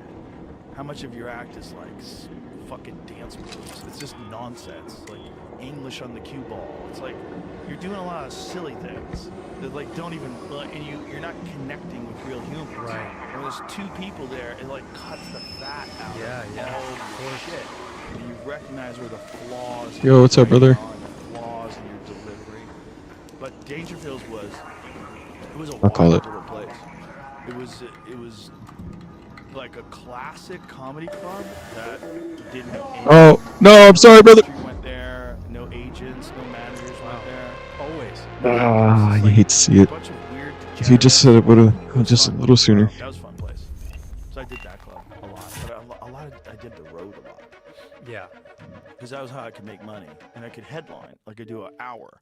Because if you're in the city, you're doing 15-minute sets or 10-minute sets, like that's great, but it's hard to piece together an hour at a 10-minute sets because you kind of want to let the material breathe and put it all together and compose it into one big thing, and you really can work on that a lot more if you're actually headlining. Do you watch a lot of specials, comedy specials nowadays? I don't.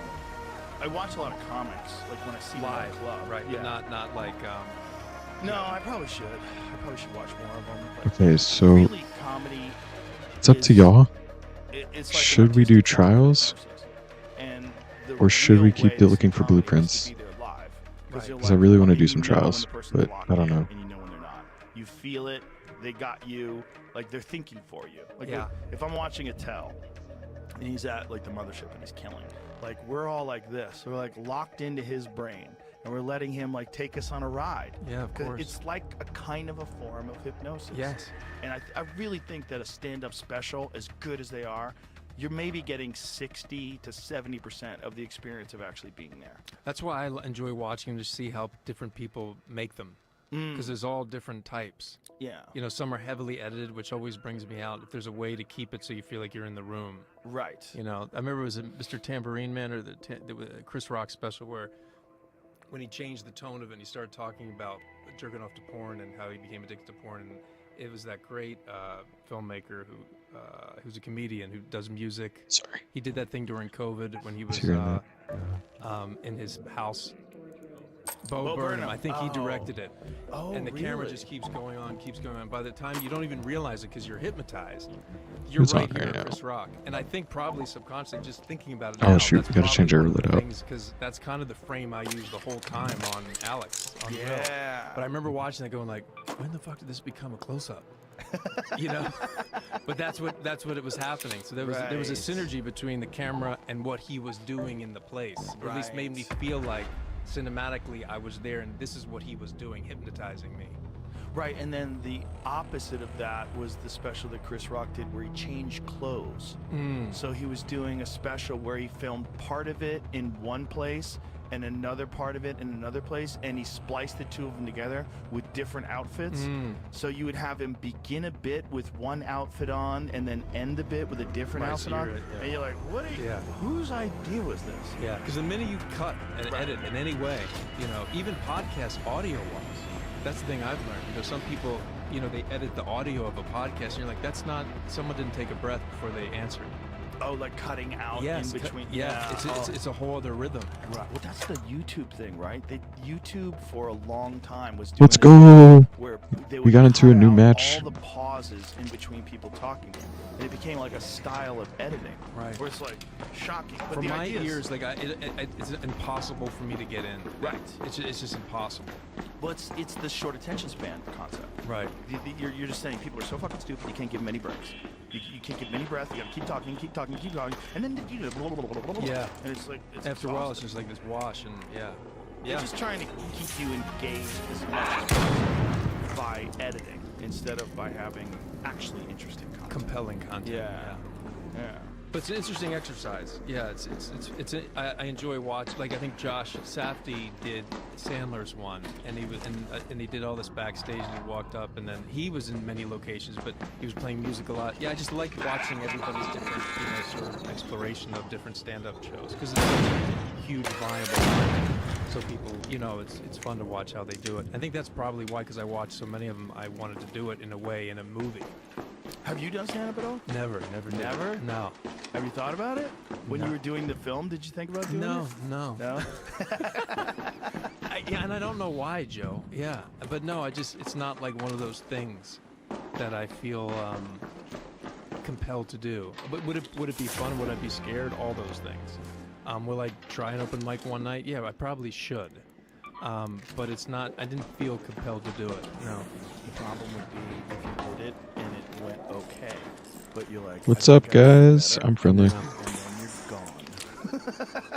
gone. You know me? I know everybody. What's up, brothers? It's kind of the same thing with all of us. Yeah, of course, dude. There's always a party. You're Yeah. like, I think I can do better. Yeah. And then next thing you know, like, I gotta leave. I gotta go do a set. Like, Right. What the fuck Wait, are you what's going doing? on? Like, this- Dad, I haven't eaten dinner. No. It's like all artistic pursuits. They can become an obsession, and they become an addiction, and they become a part of you. And then Yeah. it's What's like up, brother? your brain naturally goes towards that pathway of thinking about that thing all day. Oh, Yeah. this leads to Which I nowhere. love. Oh, it's great Yeah. if it's a fun thing. I remember being 11 and watching The Elephant Man and knowing at that moment. You okay? Yeah, I'm sweating. Yeah. Trying to go to medical. Knowing at that moment that like, oh, this is what I want to do for the rest of my life. When you saw the elephant, man? Yeah. Really? Yeah, I remember. Why was it that movie? I mean, I don't know. I mean, but I've thought about it a lot, honestly. David Lynch directed it, and I remember the scene seen Anthony Hopkins. I loved film, so I always loved film. My dad loved film, but it wasn't like a conscious thing where I was like, "This is it." And I remember, in my living room, it's on the TV. I saw all the movies on the TV. I never saw Apocalypse Now in the movie theater, Godfather, or anything. The Bully and the Longest Runner. None of it. It was all on the television. And but I was watching Elephant Man. It was on HBO in Philadelphia, where I live, Comcast, and they would show like it all the time. And it was Anthony Hopkins coming in, and he's seeing Joseph Merrick, the Elephant Man, for the first time. And the way David Lynch shot it, you only see his shadow, and then Hopkins starts crying. And I don't know, it was just like I was there in that cellar with him. And I was like, I forgot I was in the living room. And the whole movie was like that. And it came out. Okay, so I feel like the best spot to find the Tempest is not in medical. It was the first and only. I was 11. It was like, bam. It was like a shot. I don't know how that hit us. Yeah, it's right. It's this. This is it. Well, look how good this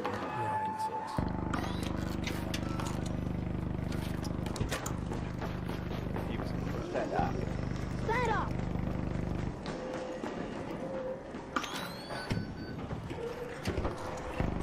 What's up, brother? I'm friendly. Turn around! Turn around!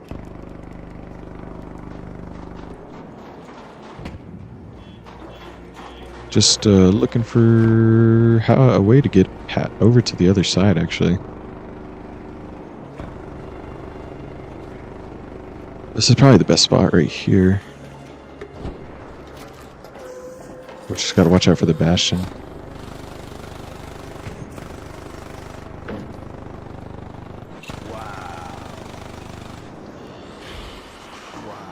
That was it. Oh. What is it like watching that now?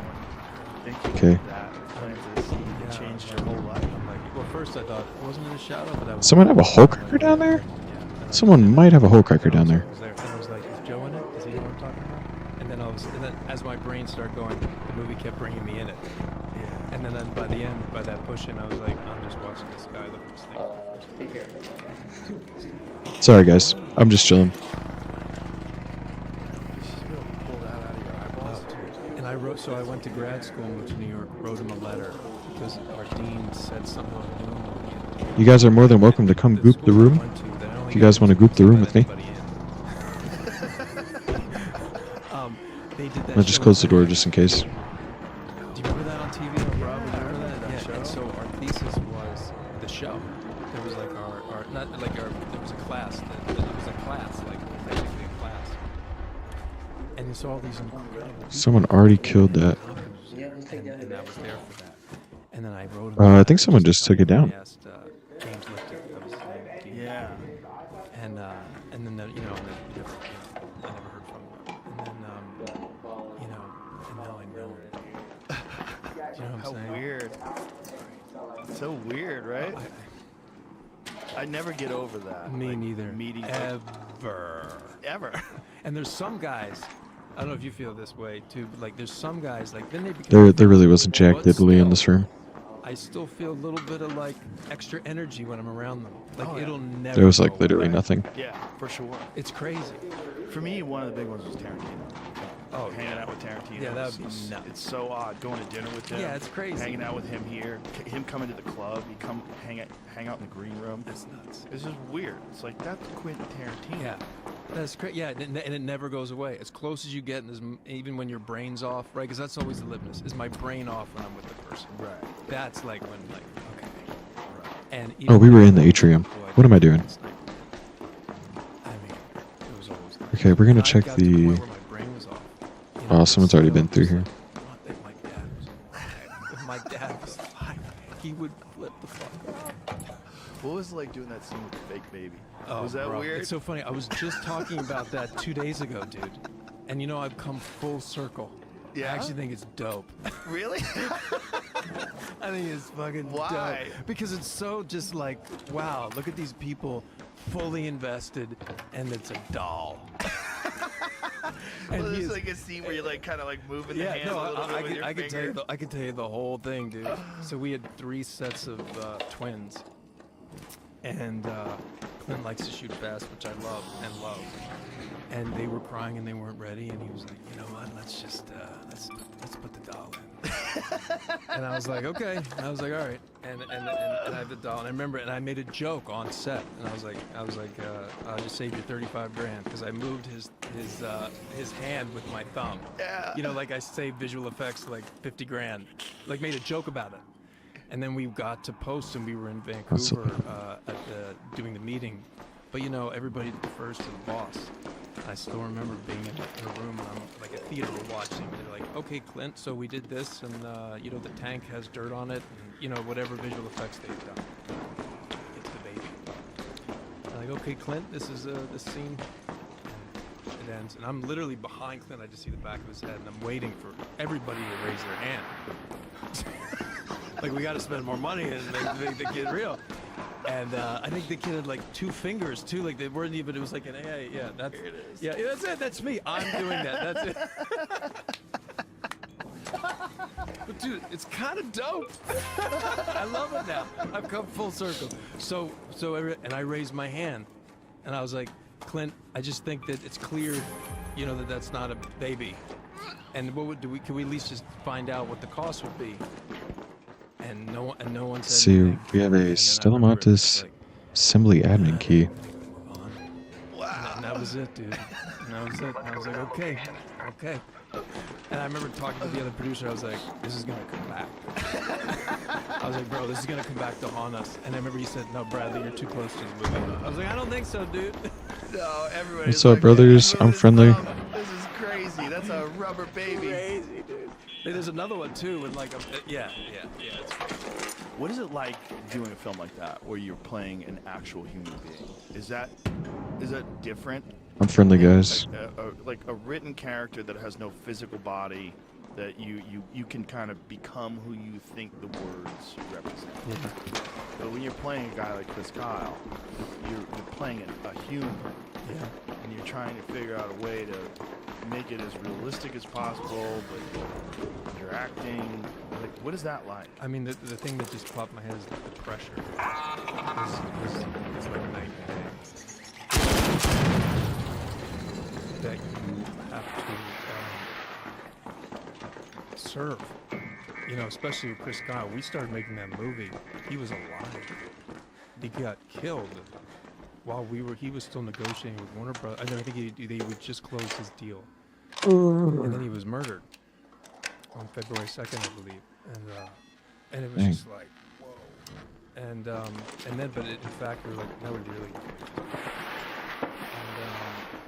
And then Clint and I flew to Midlothian, Texas, and met his family and his widow and his parents and the kids. And I did The Elephant Man. I did it as a play in my thesis in grad school, and then I did it at Williamstown, and then I actually did it in New York and London. So, even though it's a long time ago, that was the first time I felt that responsibility, because I actually loved that guy, Joseph Merrick, and I did. What's up? Felt that responsibility. What's up, brother? You friendly?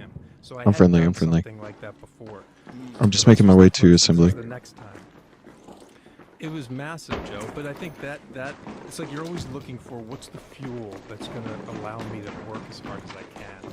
And the fuel when you're playing a real person is like, there's like 4 extra canisters or like vats of firepower for you to work hard. Because you Dang, someone already beat us here. At the eyes of somebody, say, I'm going to serve your son. Okay, we'll come back next match. If we have time, let's see. We need to extract now, though. Even more major because now he's deceased. Yeah. It was mind-blowing, but it terrified me. And also, like, I'm 185 pounds at that point from Northeast Philadelphia. This guy's from Midlothian, Texas, SEAL Team 3. You know, it's like how, and the way Clint works, the way we did work. You know, Kevin Lacey was SEAL Team 3 with Chris, was in the movie, played Dauber. Jacob Schick was One Tribe, which is what I'm wearing. Oh, it's closed. Did you ever see American Sniper? Yes. Yeah, there's that scene where he goes to the hospital, there's all the guys that have been wounded. Jacob Schick is one of them. You know, so there's real guys. We got loading bay and seat vaults. You know, I've got to. I'm I guess gonna loading bay. die unless I believe I'm Chris. Right. So I have to do whatever I can so that I believe I'm Chris. If I believe I'm Chris, then I have a shot at everybody else potentially going along with this illusion. I have to be absolutely fearless when I walk on set. So it just made me work so hard that I never worked hard. That if it's a created character, you know, it's different, but it comes with a different set of challenges. You know, it just depends on what it is. But I do know, and then with Leonard Bernstein, I did the same thing. Huge responsibility, like massive, that I felt. What's up, brother? You To his friendly? kids, to people that loved him, but mainly his kids. All three. His son has passed away since it, but his three kids are like. I'm friendly, bro. You know, they're like handing you. You know, it's like if someone went to your daughter in 12 years and said, "Here's this movie about your father." Do you know what I mean? Yeah. You know. Yeah. And this guy's sitting across and be like, okay, I'm going to play your father. That's just a whole other thing. Because the truth is, like, if it's good, it's going to last a long time. And it's going to be a thing that marks their journey. So I'm a part of whatever little part of Chris's journey. So you give somebody the faith that whoever has the power I'm friendly. to that artist is just, you know. So it just made me work, you know, like you just don't stop working until you get to the point where you believe you're him, or you believe that he's a part of you. Something's working. Howdy! Did you meet Chris Kyle? Never. Just talked to him on the phone once. Yeah. So what did you try? I'm so tempted to shoot this person right here, just because of the outfit they're wearing. Yeah. Well, it's interesting, right? It's like, well, I couldn't do anything that would ever achieve what he achieved, but it's like, what can I do to look like a master? Right, so there's 3 weapons: the 330 the 50 cal, the rifle. GG's, boys. Good raid. Good raid. I think I had like 6 months. Also, luckily, we're the same shoe size, same age. He has a hole in his ear. I do. You find things that, like, you know, same height. Good So, you know, raid. this is great. And then I just but he's 238 pounds. So the first thing was 6,000 calories a day. Found a trainer. And 6,000? Yeah, 6,000 How calories did you a day. force First I 6,000? did it with real food, and that was a big mistake because I couldn't get up. I remember the first week I did it, had an incredible chef, and then I couldn't get up. Like I couldn't move my stomach. So then I think we split like half of it into protein shakes, but it was still 6,000 When you calories. say you couldn't get up, like In my stomach, I wasn't able to process that much food. Yeah, whatever happened, I was just getting blocked. getting blocked, like major pain, like I was giving birth or something when I would met. So then we change it and it would be like huge meal, shake, huge meal, shake. Worked out twice a day, I had 3 rest days, no cardio. It was all about strength training, like, and it was all focused around deadlifting. Oh, okay. And it was this guy Jason Walsh who I worked with. And I did that, yeah, so it would be like Monday 5:30 a.m. and then a 4:30 p.m. or like 3:30, Monday, Tuesday, rest Wednesday, Thursday, Friday, rest Saturday, Sunday. I did that. And I got up to 238 pounds, and a lot of it was like, because I was thinking about him, his neck. So I came like, I would do all the neck stuff. And it was a shoulder. Like I just wanted so you could shoot over, and it's like, you know, which we did all the time in the movie, where the guys just, you know, Chris. Yeah. NFL playoffs, let's go. DraftKings Sportsbook, an official sports betting partner of the NFL, makes. Okay, we're gonna do some trials while we're at it. Cuts through the line. A strip sack flips the field. A tight end hauls in the kind of touchdown grab you'll talk about for years. Postseason games shift fast, and with DraftKings live betting options, you can stay right in the moment. Plus, DraftKings has your back with early exit protection. If the player in your eligible NFL prop bet goes down at any point in the first half, you still get paid in cash. New customers bet just $5, and if the bet wins, you get $300 in bonus bets instantly. DraftKings Sportsbook, every drive, every play, every moment. Download the DraftKings Sportsbook app now and use the code ROGAN. That's code ROGAN to turn $5 into $300 in bonus All right, bets. I think we're good. In partnership with Oh, we're gonna rock a DraftKings medium Trials shield though, Gamble just to have Call that. 1-800-GAMBLER. In New York, call 877-8-HOPE-NY or text HOPE-NY 467-369. In Connecticut, call 888-789-7777 or visit ccpg.org. On behalf of Boot Hill Casino and Resort in Kansas, pass-through of per-wager tax may apply in Illinois. 21 and over. Age and eligibility varies. Sorry, by guys, this is, jurisdiction. Void in Ontario. Restrictions apply. Bet must win. These are Receive bonus bets which ads expire that are 7 in the days. JRE Minimum odds podcast. required. For additional terms and responsible gaming resources, see dkng.co/audio. Limited time offer. How much weight did you gain? I went from 185 to 238. Whoa. Yeah, and all naturally, because cancer's in my family. I've had skin cancer, and like I'm terrified of anything. So I was like not going to do that. So, you know, Take creatine, yeah. Which, by the way, I just started again like 3 months ago. Oh, it's amazing. Dude. I'm on this push-up thread with a bunch of dads at my school, and we do 100 push-ups a day. And if we don't, you have to pay $10 into a pool. And then when we get to 800, we go to Chinatown and I'll have a meal with the money. And then I started taking creatine like 2.5 months ago, and we just upped it to 150. I was like, this is because I could only do, and we like YouTube the perfect push-up, which I didn't know, which is like a whole other world.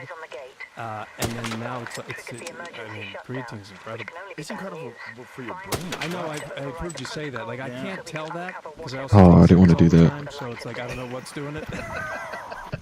Yeah, me too. I do the same thing. Yeah, where was I on the Chris thing? You were talking about gaining weight. Oh yeah. So then I worked with this, 238. and I worked with the guy who. So I was doing that in conjunction with learning about sniping, and working with Kevin Lace, this guy Dauber. We would go up to the Disney Ranch and work with like 600-yard head targets, prone, that I would just do all the time. And then once we cast the rest of the team, we did all this stuff. But really, Kevin Lace, this guy Dauber, was the guy because he was there, and he was there through the whole shooting, just so everything would be real. And we just drilled it. We became a group. Like, you know, we did the work. But it wasn't so much about, like, I was like, I have this amount of time. Doing, like, SEAL boot camp will do nothing for me. Like, like that'll just give me the brain, like, how hard this is and will I be broken. I've done this, not that I couldn't have, maybe I would have been broken, but I felt like I do understand that. Like, I've been through certain things where, like, I understand what it's like to push myself to beyond my breaking point and what that looks like and feels like. What I don't know is when I'm looking at a target and I have to factor in the, you know, the curve of the earth. You know, like, that's the stuff I want to learn. Yeah. So that's where I focused, was those 3 weapons. I actually have a quest to do right here. I'm gonna do a quest real quick. So I felt like I was with. This is a quest item. Here we go. Thing. We're back. That's like all of a sudden you're like, oh, you didn't take the drug? You know what I'm saying? Yeah. There you go, I'm not on it. And then so it was those 2 things in conjunction. The curve of the earth is nuts. Yeah. I think about that. Long distance shots. And then you the have to fact that these factor in guys the stayed up curve of the 24 earth. hours would pee in there, you know, never get up to pee, just pee right there, right in the room. You know, I mean, I said no. And then, by the way, it's a human being. I mean, it's just, Yeah. forget it. And then just working with this guy, Tim Monica, on, like, his voice. To me, it's all, the voice is everything. It's all about the voice and, like, where he's from. And Chris was interesting because his accent started to change, you know, because once he got out, and then he did that, he did a couple of shows, you know, he wrote that book, which is how I came across and then gave it to Glenn. So he had an interesting accent that kind of changed a little bit. But yeah, just the voice, just hitting the voice. I worked this guy 5 days a week, you know, and I had tons of stuff. I had so much information that Taya, Kyle had been so generous to give me. So many home videos, you know, correspondence. You know, I used to work out to his, which I just did the other day. It's so funny we're talking about this. I literally just did it 2 days ago. Worked out to his playlist. I had both of his workout playlists. Oh wow! And I blew up 2 huge posters, and one was him just like this. Oh, that's not good. And one with his gun, and I would do that and look at him every morning. It was just like this beautiful ritual that I felt like I was with him every day. How long did you take to prepare? I'd have to look back. I think I did it fast, but I think we had about 6 months. We hit it. Months. But like, you know, full on, that's it, nothing else. I didn't have a kid back then. It was like, that was it. These bullets travel super fast. There's something very Barnacles. unique about someone doing a film about an actual person. Yeah. Like a great actor doing, like De Niro when he played Jake LaMotta. Yeah. Of course. Like that. That was one of the first. Like, I mean, he became a different person. Yeah. Yeah, you have to. Yeah. You have to. There's like a merging of you and that, whatever that idea or the soul, whatever of the person. It sounds so hokey. You know, I get it. But if you ask me what my memory is of making a sniper, like memory, like in scenes, it's not that like I was acting. We're really hunting for snitches right now. But when the lock gate opens, we'll make our way there and try and get Blueprinter, so Blueprinter 2. You know, that's Is that a mind fuck when you stop, when like the movie well, the good wraps? thing is you do a Clint who takes the piss out of fucking everything. Oh, does he? So yeah, so we would go to dinner at night, and And I learned from Christian Bale in American Hustle, like he just stayed in, because I didn't understand this, stay in the character all the time. You know, you hear these stories, but you don't know what the real is. Like, how does that work? You see a cell phone, do you like lose your mind? Like, how do you, what is it? How do you do it? And Bale, it's like, oh, I overthought it. Bale would just, played this character that's from New York. What's up, brothers? In American Hustle. How's it and going? I go in there. The first day I met him, he was his accent, and the rest of the movie, even like on weekends, it was him, Christian, and we would talk about stuff and his kid, but he would just speak in that voice. And I was like, oh, it's that simple. Like, it's not some big thing. Like, once you get the voice, That is weird.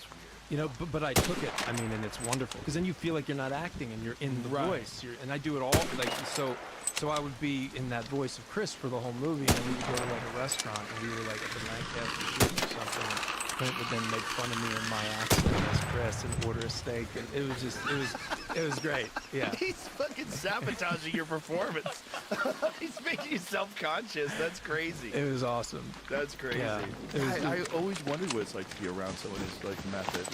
But I don't know. I wouldn't. You know, method is also a term that, you know. What does it mean? Well, the method. Well, what happened? It started in Russia, right? And then, you know, that book, acting. Why are you doing this, bro? Why? I mean, he came, and then the group theater started, and it was like, you know, and all these people then disbanded. Like, And there's Harry it's a Potter, block gate event, dude. You're supposed to be chill. Stanislavski, exactly. And there was this other guy, Bogtangov, that also talked You're just about being. Would you do that? rehearsal. That was so very mean. interesting. I read all this in grad school. And then the group theater came in, and then Elia Kazan was a huge part of it becoming popular because you had this guy that was sweeping floors at the Actors Studio and then started directing plays, and then all of a sudden he's a huge movie director. And he's putting Marlon Brando, who's part of the Actors Studio, starring in his movies. You know, and he's doing, and so it all just sort of erupted. But then it branched out. And so there's people that are dogmatic about it, about it's only using your, you know, you're substituting. So if I'm doing a scene with you, like you aren't you, you're my brother, you know. Right. But it's evolved. And it's like what works for you. To me, it's like you use your own experience plus your imagination. You know, but that's the you know, sort of a very layman's 50-second, you know, telling of what the origin of the method is. But I went to the Actors Studio, which is based in the method. That's where I went to grad school. Like, that was so dumb. I don't know why that guy decided to do And that. it's very valuable because I didn't know shit before that. I mean, I did a couple of plays at Georgetown. I didn't know any. I mean, I just loved acting. I mean, I bet he was trying to do the same I thing, was but terrified as a kid. like, we could share, bro. This thing in high We school could go where to another did part of the map and just start seniors shooting him. We would put on our show where we would make fun of our teachers. And I could do my Latin teacher, Mr. Burke. I was like, and I actually sang in it. We sang, and I was like, but I was terrified, Joe, for the whole year. Sleepless nights for a year leading up to it. That's how scared I was in public. I remember doing like a 5th grade presentation with poster boards about locking knobs and the poster shaking so hard because I was so nervous. I was like, how am I gonna? What's this fear thing? I know. But then in college, I did a couple of plays, but I still didn't know what I was doing. But I loved it. And I was like little stuff. I was like Aslan, the server in Dangerous Liaisons. But I still remember, like, I closed the door in a rhythmic way, and people laughed. And I remember I was like, ooh. I was like, this feels good. And then so I applied to grad school there. And then all of a sudden, it was like I got a huge foundation of like what I could do. You know, that your insecurities are actually your attributes, your fears or stuff. You know, all this thing that you're a sensitive kid. This is all good stuff. And I never felt that way before about any of that. And I had this teacher, Elizabeth Kemp, who was incredible. Stop moving, bro. In my house years later. She got sick. Yeah, it's crazy. Passed away in your house? Yeah, in Venice, California. She was sick, so we put her hospice there.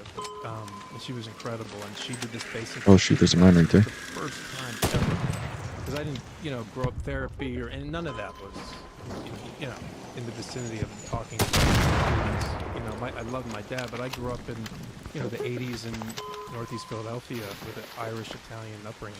That wasn't part of the deal.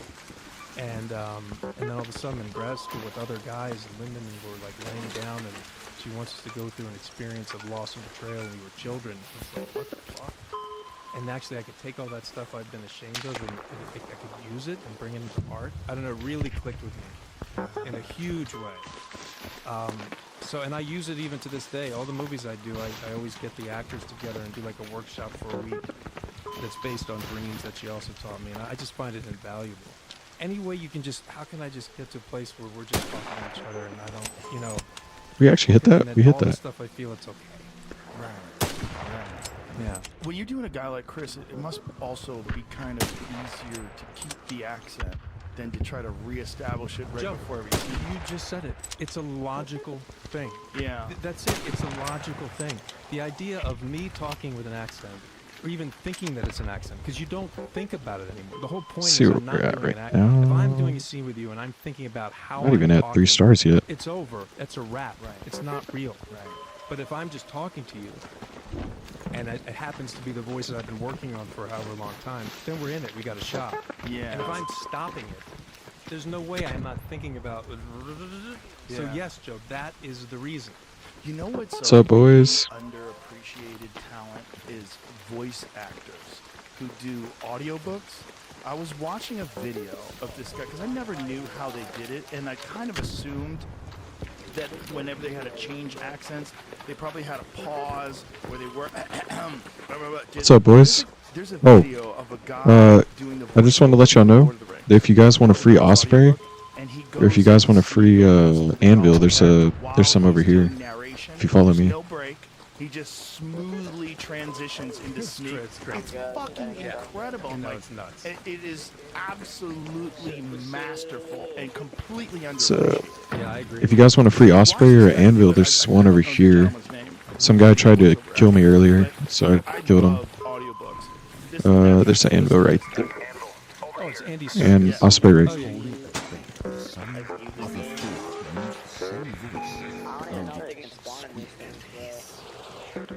A pale light and a green light alternated in his eyes as he smiled.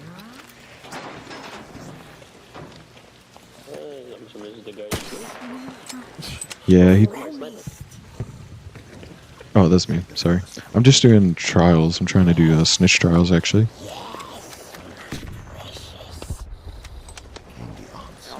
Amazing! Fucking amazing! This guy attacked me, bro. This guy attacked me while I was trying to do my trials. And you're talking about a master actor. Yes. Yeah, you know, because he's been in a lot of movies. He's directed. He directed that great movie, Jungle Book, version of Jungle Book that Christian Bale actually played the Panther, I believe. He's incredible. And I got to meet him. He's like, this guy's like a one-off generational talent. Yeah, he's insane. You have to be Yeah, to yeah. be that good Yeah. at voiceover acting. Yeah, and he's You just a have to be. great actor. Yeah, you have to be. Yeah, I mean- yeah, I agree. And my mother watches this. My mother watches. First of all, she loves Turkish soap opera, so she watches everything. Turkish soap operas? Oh yeah. Why them specifically? I don't know. She graduated from Hallmark into Turkish soap operas. And she and then she's evolved even further. She just watches a screen where there's two people, AI images, and it's just a person telling a story. And I'll come down making breakfast because when she stays with me in New York, she has a room down there, and I'll be like making my daughter breakfast, and I can hear it, or I'll go to the bathroom, which is right next to her. And I'm like, oh, these guys, the guy's carrying it on. It's just an image, and she'll watch for hours. And I'm like, what's gonna happen? Is he gonna make that? Is the firm gonna hire him? Is she gonna? Did she see the note? Like, it's amazing. I was like, yeah, it's really an art form. Turkish. Yeah. I remember the first time I came down, I was like, oh no, what happened? Because I'm just hearing, I'm like, what happened? And I walk in, and I was like, man, what are you watching? She's like, oh no, this guy's the best actor in the world. This guy. And so she just reads the subtitles. You know, she did it for like, she's watched, it's called,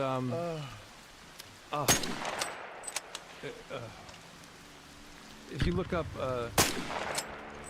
he's like, what's it called? Circle,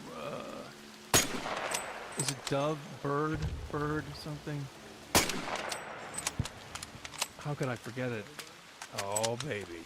Is that it? Osprey is actually fire. Early Bird? Oh, yeah. And Oh, yeah. explain this? So it's a soap opera. There's like 360 episodes. She's watched them all like probably 4 times.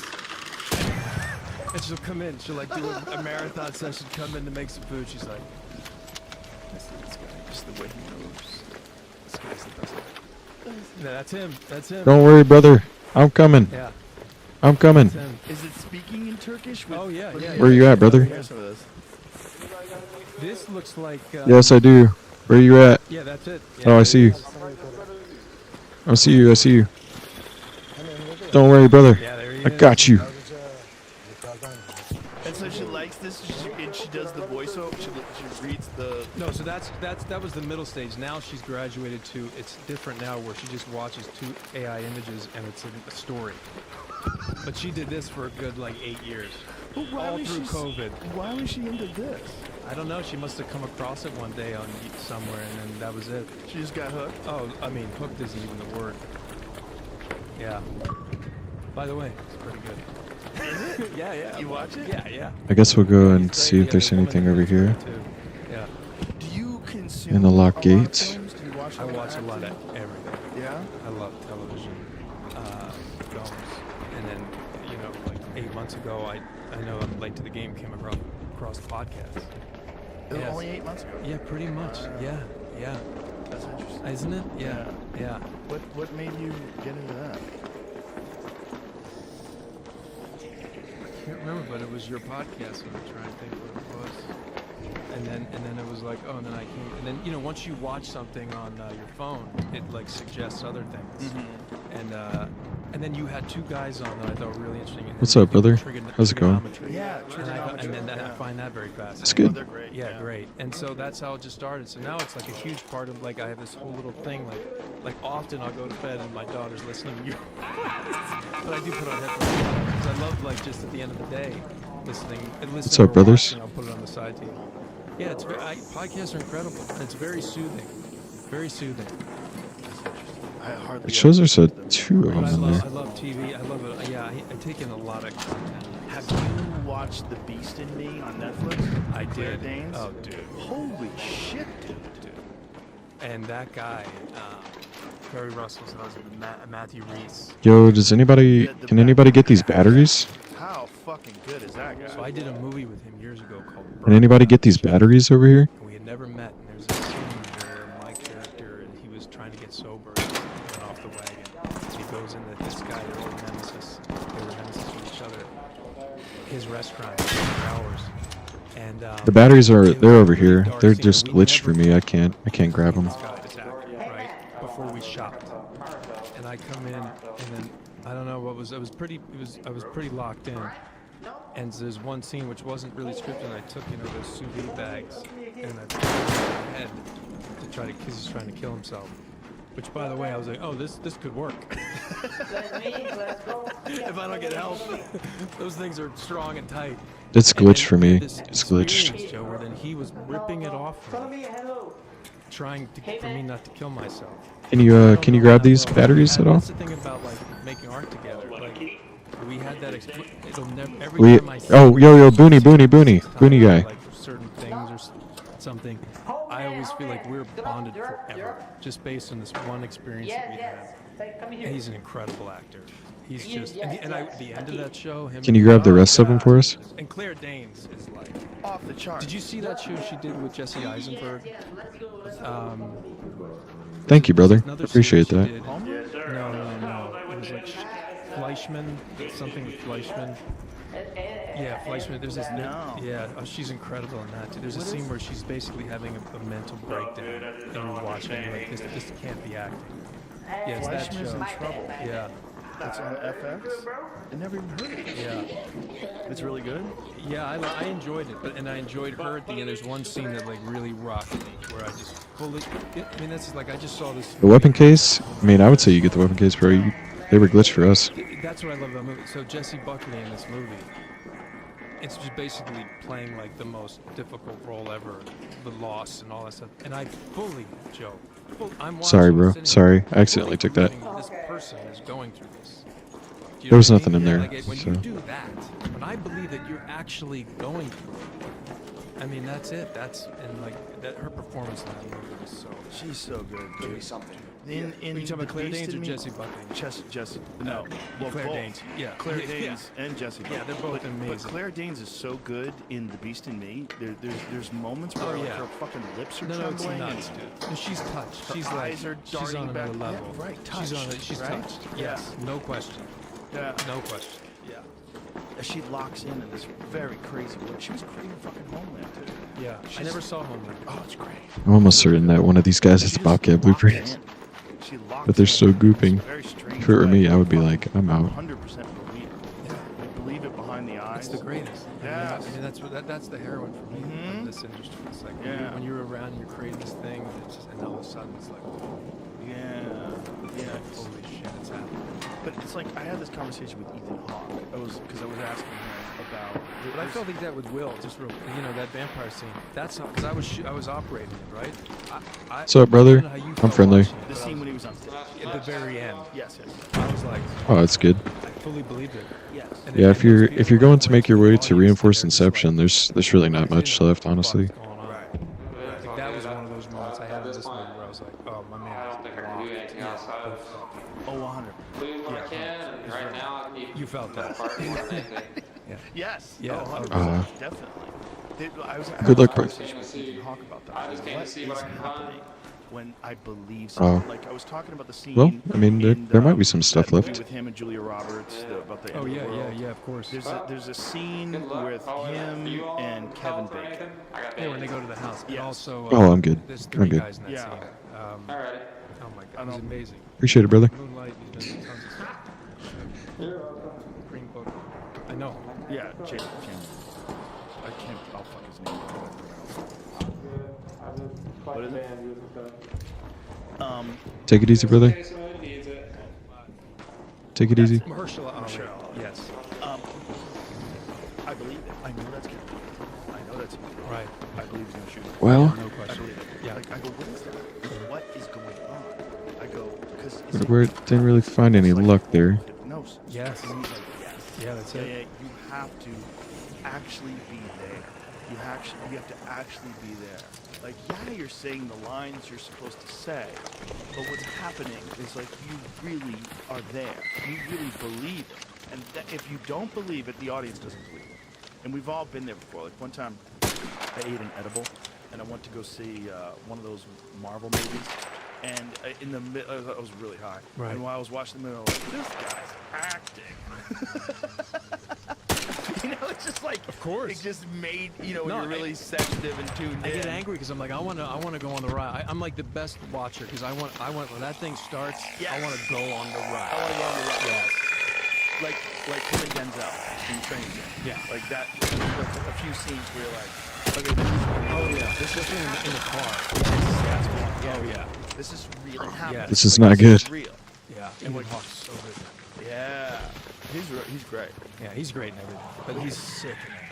But he's also How does it still know where we are? artist. Yeah, he's a unique. Yeah. He's not a guy who like trying to be a movie star. No. He's an artist that does movies. Yeah, but I don't know how many people. I don't know. It's like how many comedians who just want to be famous or whatever. I don't even. That was insane. I don't know how it's knew where we were without the spotters. It's not Bombardiers are insane, dude. And they're tracking, and they don't even have a tracker. Keep doing it. Right. Because if you don't love it, I think you would find it monotonous and maybe boring and tedious and inconsequential. You're going on a road trip with an eighth of a tank of gas. You're not gonna make it. You're not going to make You're it. stomping on the gas and trying to pull out of the parking lot, but it's not that. Yeah. It's a long drive. And my experience in the 26 years I've been in this is like most of the people, if not all that I've worked with, they love it. yes, They love it. they have. Otherwise, yeah, If you want to be great at something, you have to love it. yeah. I There's can't no imagine. point. Yeah. Because it's not even that you want. Yes, you want to be great at it, but you just love doing it. Right. That's it. Right. And You the just- love is how it becomes great. And then the fear is when you get famous or people get popular early, that can be confusing because you start to have like, I have to maintain a certain. You start getting careful. Like I was thinking about when you said like, what is that thing when it's hypnosis? The key to that is willing to fail. That's what I learned as an actor. Is like, oh yeah, just don't take it too serious. Here we go. We're rolling the camera. Let's just let's see what happens. I'm gonna go out on a limb. Maybe it won't work, but like, yeah, be willing to like completely fail.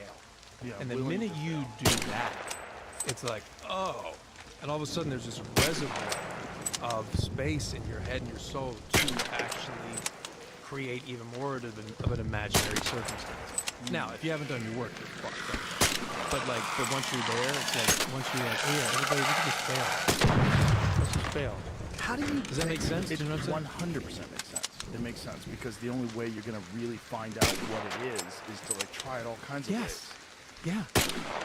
I was just having the conversation. You know, Brian Callen, our mutual friend. He texted me last night. He's like, I got a new bit, and I just ate a dick. I have to go up on stage with it tonight. It's fucking terrible. He goes, but I know there's something in there. And we were talking on the phone right before the show. He's like, dude, my fucking new bit just bombed. It ate a dick last night. I don't know what to do. I go, but I know there's something there. It's like you've got to be willing to bomb. You got to be willing to eat a dick. If you don't, I don't know how. I don't know any. If you're careful, it's over. You can't. Careful is death. I talked to Chris Rock once. He told me that bit that he did was one of his all-time classic bits. I love black people. I hate N-word. Right. He goes, that bit bombed for like a year. Right. He couldn't get it to work. He's like, I know there's something in there, but I have to find it. Yeah. And it took a fucking year. I think we're talking about a year of going up at the store, going up at the Improv, going here, going to the Laugh Factory, going here, going there. Fuck, pulling your hair out. Fuck, trying to figure it out. A fucking That's year, dead. man. Yeah. And when you're Chris Rock, Barnacles. you're already Chris Rock, and you can talk about getting your dick sucked. You can talk about something. People will laugh, and you're like, I think. Sorry, guys. I really don't know. I don't know what's they're gonna talk about. Edge to it, and it took them a year. Yeah.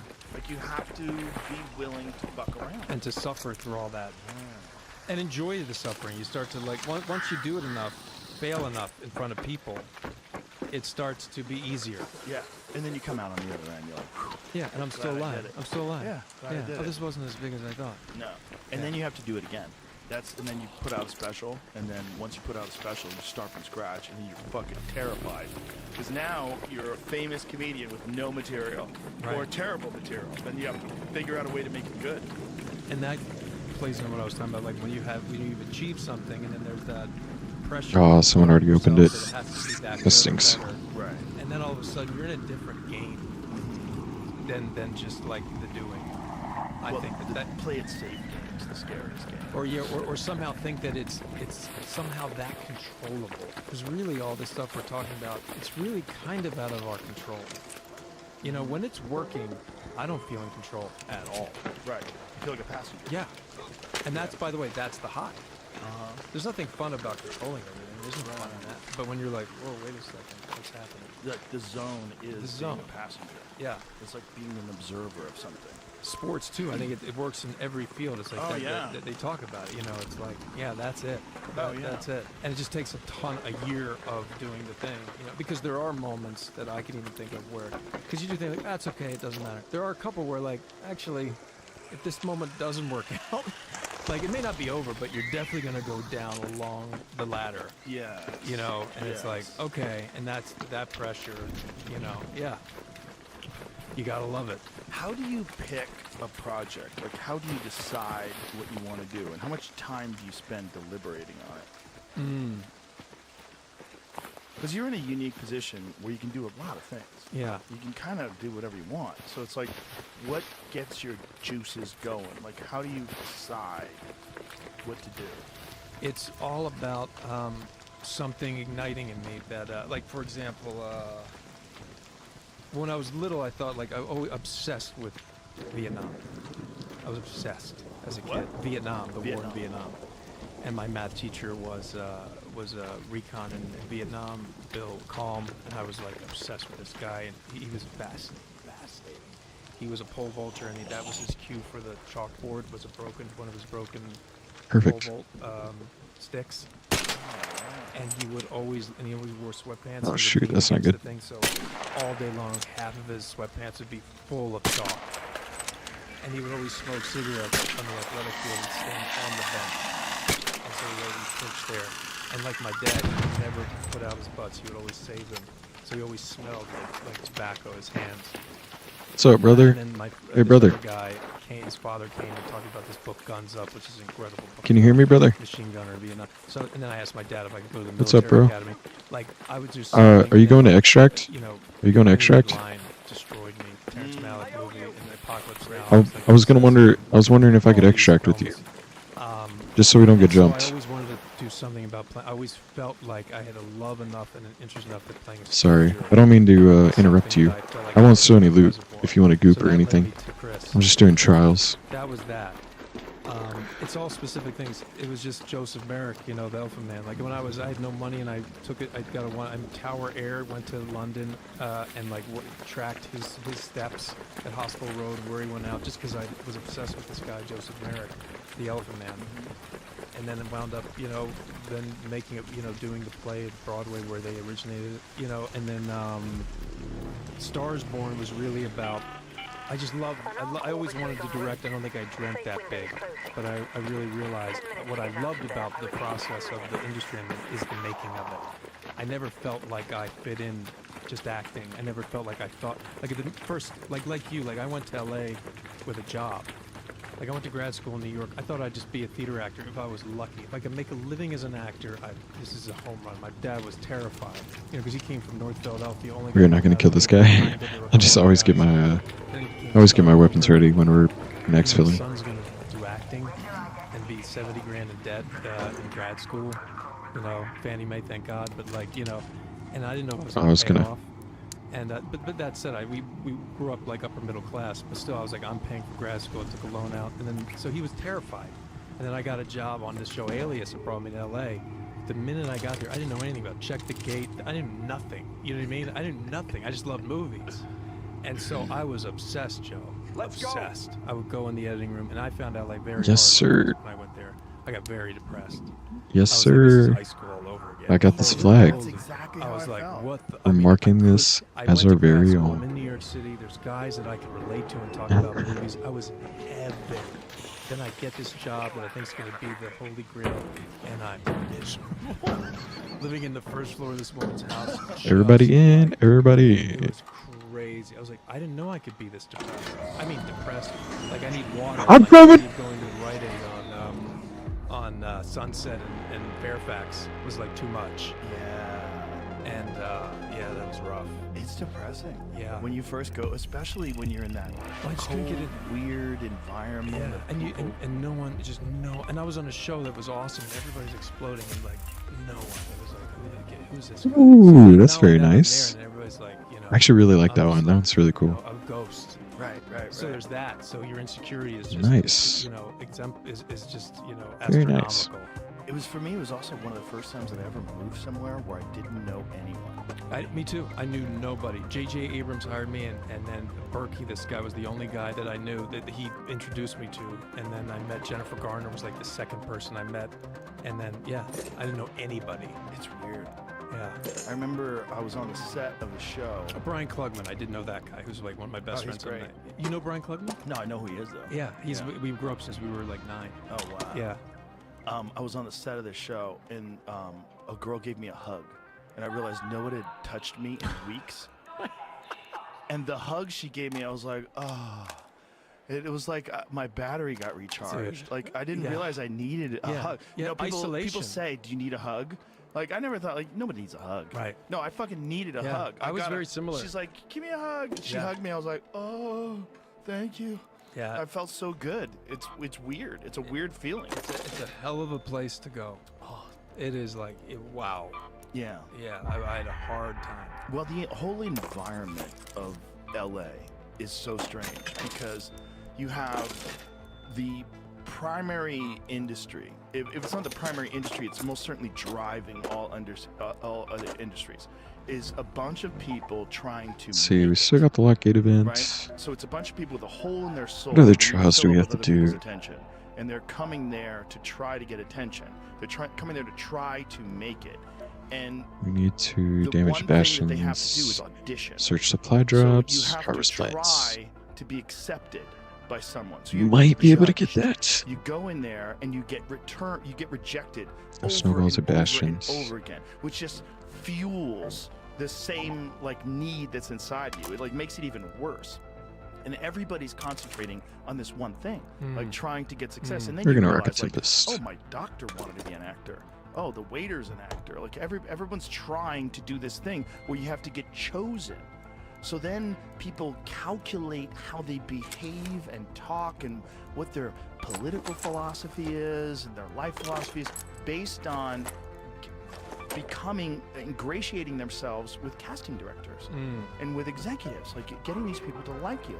And then these people realize that, so they have like they're controlling the twigs that work the puppet strings, and it just becomes this very strange environment of a complete lack of any like real critical thinking and any real like embracing any alternative perspectives on things. Everyone is just trying to align their stars Looks like it's correctly glitched. so that they can make it. Anyway. I mean, that Okay, I my think we're. experience was more That's what because we're I gonna went do. there with a job, Oh, right? Right. hold And, on. you know, New York for me, I don't know. I went on 2,000 auditions. My good Like, I night. remember We when I have a lot first of booked guns. A job with Sex in the City. I booked some commercials and extra work, which was great. But the first job I booked, I remember I was terrified because I got to the point where I was a doorman in a hotel, and I would audition, and that was a great life. And if I got a call back, it was great. But then when I had to do it, I remember literally like, whoa, I have to do, like, wait, what? I'm actually I working? actually have to do it? What was it? What was the first thing you had to do? I played Jake the Downtown Smoker in the Sex and the City with Sarah Jessica Parker, and I couldn't drive standard. Never. Oh, I learned think how it's to drive glitched standard, right so now. They sent me to Odell's driving school, and all I thought about was like, don't have her head hit the dashboard when we pull into the corner. And I still messed it up, and they had another guy do it, and then I just It's had to do alright. this thing, you know, when the camera's here, you go, you okay? You know, like you're pulling in. Yeah. But I worked so hard on it. No, but LA for me, it was. I think it for me at least was the geography. Going from New York City, where you know you can go to bar 6. We're going which is on to 6th do the Avenue. Blue No Gate matter cellar who key. you are, you go there, a couple friends, Oh, like, you just unlocks feel doors like near you're the Blue in Gate. a cool place or a place that's Oh, vibrant. okay, hold on. LA, it's like if I wasn't at work, I was in that Let's first floor of the do house, another key. or my car, rental car. Communication tower key. And that was it. And like Yes. and the world, which I could feel because I was seeing posters everywhere and billboards, which I'd never been except for driving to Atlantic City, you know, and seeing who was gonna, you know. Or actually, we gonna should be, probably you know, rock that as because a we're rocking the residency. Tempest. That it was really the stimuli of that city aesthetically, and how compartmentalized it is. So what I felt like it's if you're not in, you're out. Right. And I just remember thinking like somebody somewhere in this town is having a ball right now. And it's not me. Do you know what I mean? Yeah. And then that just leads to how can I cope? You Right. know, and like, you know, not getting into bars, clubs, you know, and like girls not really looking at you, you know, and all that stuff. And all of a sudden it's like 7th grade and I'm 25 years old. And it's like, and I should be happy because I paid, by the end of this year, I'm going to pay off my student loan. But I'm fucking miserable. And what's wrong with me? You know, but to me, it was the geography of it. You know, New York City is so wonderful because no matter what you're thinking, like when I did The Elephant Man, I would take the subway to 42nd Street, and my preparation for the play was getting off the subway, going to the theater. The amount So yeah, we're gonna do the thousands of communications people tower key, that are forcing me to be present, which is in Pilgrim's Peak. is We're gonna do wonderful. It's that. like doing a We're 12 really minute hoping to get the relaxation because you're Bobcat. just- it's light. Bobcat blueprint would be very nice. Get through, you know, and then by the time you get to this theater, you're like, okay. You know, but LA. And we is like spawned you're in across the your map. car, That's awesome. The thing, you pull up to the studio, thing, you walk, and, you know, and then all of a sudden it's like, okay, here we go. You're like, okay, hold on a second. Yeah, that thing that New York has that LA doesn't have is all walks of life are all intertwined. You're walking down the street together, there's a billionaire and a homeless guy and a fucking, you know, ne'er-do-well and an office worker, and everyone's walking to where they go, and they walk into restaurants, and they get in cabs, and they get on the subway, and everybody intermingles. Where in LA, it's you get in your car, you drive to a place, and then you go to your house, and you don't ever like walk around. And if some weird interaction happened on set or someone said something, you're like, oh, then you're just at home. So, brother, Right? Do you know what I mean? good down there? Like, well, I went on and did this after that, you know, and I actually took up golf, which is crazy. And I would play at the Malibu had this public golf course, and I would say I gotta do something because I'm an early morning. I wake up early. I've always had. So I'm up at like 5:30. And so I did like a 6 What's up, brother? tea time with these two guys, and that was What's actually up, nice. brother? I did that for You 6 months. you guys I chilling? would play, but like you just try to find What's up, brother? something that, you know, I just need to interact. You guys with chilling? something Yeah, I'm just else. carrying this Something battery makes over you here. human. Yeah. Yeah. Oh, okay. But I have to say, like, I do love. Oh, interesting. Yeah. Michael I love the Vartan, who keys. was on Alias, huge. Did you ever play pool with him? The pass keys for the lock gate. No kidding. Yeah. I am actually headed to He would go all Pilgrims, the time. so I'll He get had that one. place that had like tons If you- of. That's also I'm sure around you know it. it. Probably Hollywood Billiards. Maybe, yeah. Nice, nice. Yeah, Hollywood Billiards I was can the only spot. imagine you and I looking for the Yeah, same thing. it's in New York. That was a big thing. Bobcat. It was like almost That hijacked would my be comedy it. career because I was I actually had playing it 8 a hours while back. I was doing a Luck Gate event, and some guy dropped it for me because he had already gotten it. But I gave it to someone else, so Understandable. Gotta stand up now. That's a great asset you had there. appreciate it, bro. Having something. Yeah. Like martial arts was always like Huge. that. I don't- This Having place hasn't been something fucking where you ripped have apart something yet. that you do. Because if Yeah. I was only doing True. that, You'd lose your mind. I'd go crazy. And I went there. The only and I thing fell in is, love with I, movie making. oh, we can go. I have a stem shot, too. And I would go and so I'd ask JJ Abrams if I could sit. In The only thing is, would so I got the basically volcano shoot, like, blueprint, one scene a week, which was like, hey, how was your trips? and I was thinking, like, for the best loadout, But I would spend the rest of the like, day ideally, if I'm running and I would actually an go ideal so loadout, generous I'm with rocking showrunners if I could just either the shadow and volcano or just the be around bobcat all for the close time. quarters, And I would take everybody's day and Back then it was something for long huge. range. And the Tempest would be awesome. Tempest blueprint would be really nice to get, but yeah. So it's like Bobcat. It's kind of on my radar right now, but if I don't get it, it's still fine. Love this. Right. Like I. See, I don't even take any of that shit in. Which That's what I a love. lot. I love probably when should people because Yeah, I and have, I like, do, the man. blueprints Like for, I can't get enough of it. Volcano and, I am 100% fascinated Tempest with and people that Platina. love what they do. I Oh, cannot nice. get Bobcat's the only one I'm missing. There's a guy that I watch on YouTube who just makes desks and tables out of like what is it called? Live? What is it called? When they take it and it has the actual outline of the wood. What is it called? They take Yeah, slabs. I don't They take PvP slabs too of much, walnut and makes unless I'm these with like a tables. group of people. But And I've sworn to not PvP in solos, process of unless I'm it, shot at. how he's trying to precisely align all these joints and these, he's like he's got pegs and holes. Yeah, and it's he the has to best. Slide it into place. That's it, live edge. That's the other great thing. I actually about have a what you key do. card So to you this do a place. You movie guys like wanna- Sniper, and you guys wanna compete goop? with these people who have dedicated their lives to this thing. and Might you're get a, watching people Bobcat. Like Maestro, I got to go to the London Symphony Orchestra.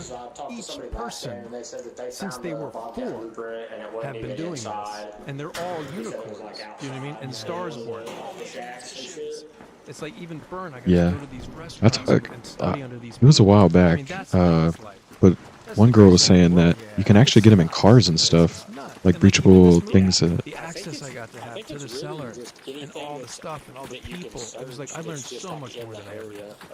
But it expands you as a human. Oh no question. That's crazy, You dude. know more about what I it would is have to never be a human. knew that. Oh, there's a human Ow. who just plays the flute. Yeah. We were talking in the green room last night about Andre 3000. Was that his name? I'm saying it right. I almost said 5,000, but that's wrong. Andre 3000 from Outkast. He plays the flute now. That's all he does. He plays the flute. Like a friend of mine ran into him in downtown in Colorado. He said he was in Denver, just walking around with his flute, and no one was bothering him. Let's get some goop, boys. He's just fucking playing the flute. Yeah. That's a guy who loves what he does. Apparently he made an entire album where he just plays the flute. Yeah. And he's just like not into doing anything else. Yeah. Just into like being an artist and playing the flute. Yeah. Right. Yeah, it's like, fuck, I wish I was that guy. But you seem to be. I mean, you did, hunting and billiards, and already you've got like 2 up on most people. Besides what you already do. But I do things that For real, dude, they're really not worth that it. I think are gonna I mean, I did get a volcano. I got a volcano at the gun case. If you want it, you're more than welcome. I think the only way you really figure out who you are is to do difficult things. Yeah. And when you're doing difficult things, you kind of learn about. I really already. I mean, oh, you already have the volcano blueprint, don't you? To take a shortcut. Why don't you go the wrong? Why don't do it the right way? Like what it is? What is it about? Yo, Raider, do you have the volcano blueprint? I think me at my base, I'm very lazy. Oh, okay. Everybody is. Cool. I mean, Cool. It's a default setting. Yeah, no question. Default setting for humans. Goggins talks about it. Yeah. Like Goggins talks about, like one of the things about Goggins is he always Oh. talks about how when he was fat and lazy, like he used to be fat and lazy, and now he's the most disciplined human he's ever lived. And he forced himself to become that. Yeah. But he's default set. He goes, He goes, even now. He goes, sometimes I look at my shoes for like a half hour before I put those motherfuckers on. Yeah.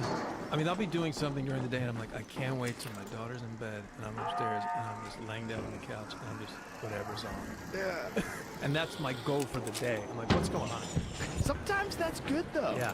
I view that as a reset.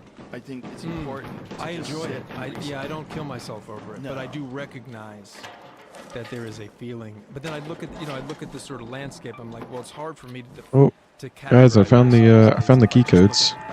Yeah. You know, but I do feel, and it's what you're saying, it's that default setting.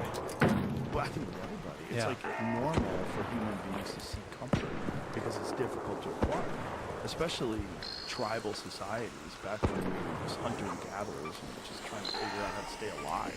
Like the idea of relaxation was impossible. Yeah. And if you could get There's no time. Like, that's what I want. I want to stop chasing people. Just fucking take a nap. Or maybe they found a relaxed state in that, because when you're doing those things, for a long period of time, I feel like I am relaxed in that. But it just takes a lot of work. Yeah. A lot of over and over. But the true high is when you're doing these things where it first started out and you were horrible at it, and then all of a sudden you're going out on a hunt Hey guys. or whatever. Guys. And you're like, I'm relaxed. I'm never relaxed. I found the key codes. Hunted, so it's not a relaxing thing. I mean, it is a fulfilling. I think I mean physically relaxed. Like your body's not tense. Like there's the one thing I do know, you can't shoot a gun. Oh, what's up, brother? I found the key codes. That's the beautiful thing about Yeah. shooting. Is like, on the exhale, stop. Like all that stuff. I don't know. Because the first couple times you just shoot, see how you do. Just think about like the tiny movements Sounds good.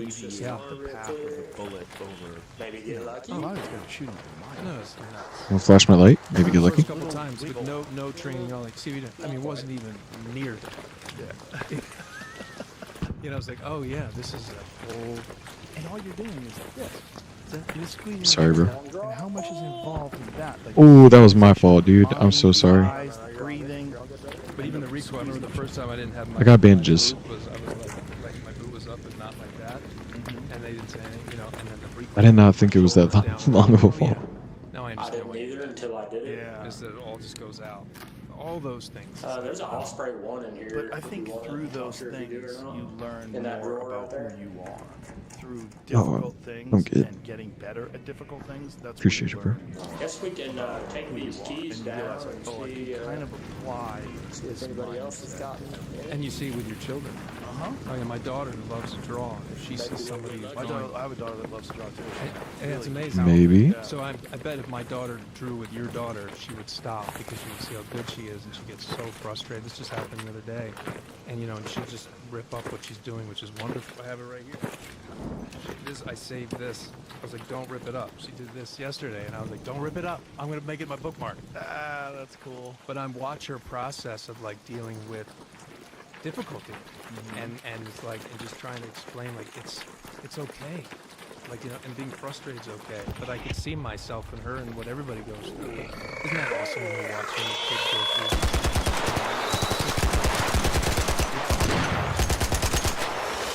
Oh no, I don't have enough rounds. I'm sorry, bro. It's amazing. It's amazing. It is cool. Yeah, like cartwheel. Took her forever to learn it, but now she could do it. And I was like, you just keep at it. Yeah. Yeah. It's learning through someone else's eyes that happens to be your child is one of the most magical things ever. It's magical. It's it, man. Yeah.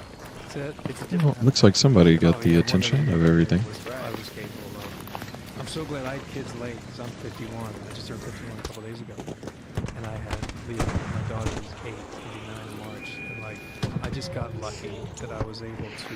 That I could choose, like you said, what I do and work from home, and just. What's up, brothers? For all of it. And it's as much as I love the heroin, being in the moment, and acting in a great shot. Pilgrim's Peak, brothers. Together. There's like 7 of those every day with your kid. Right. Like 7.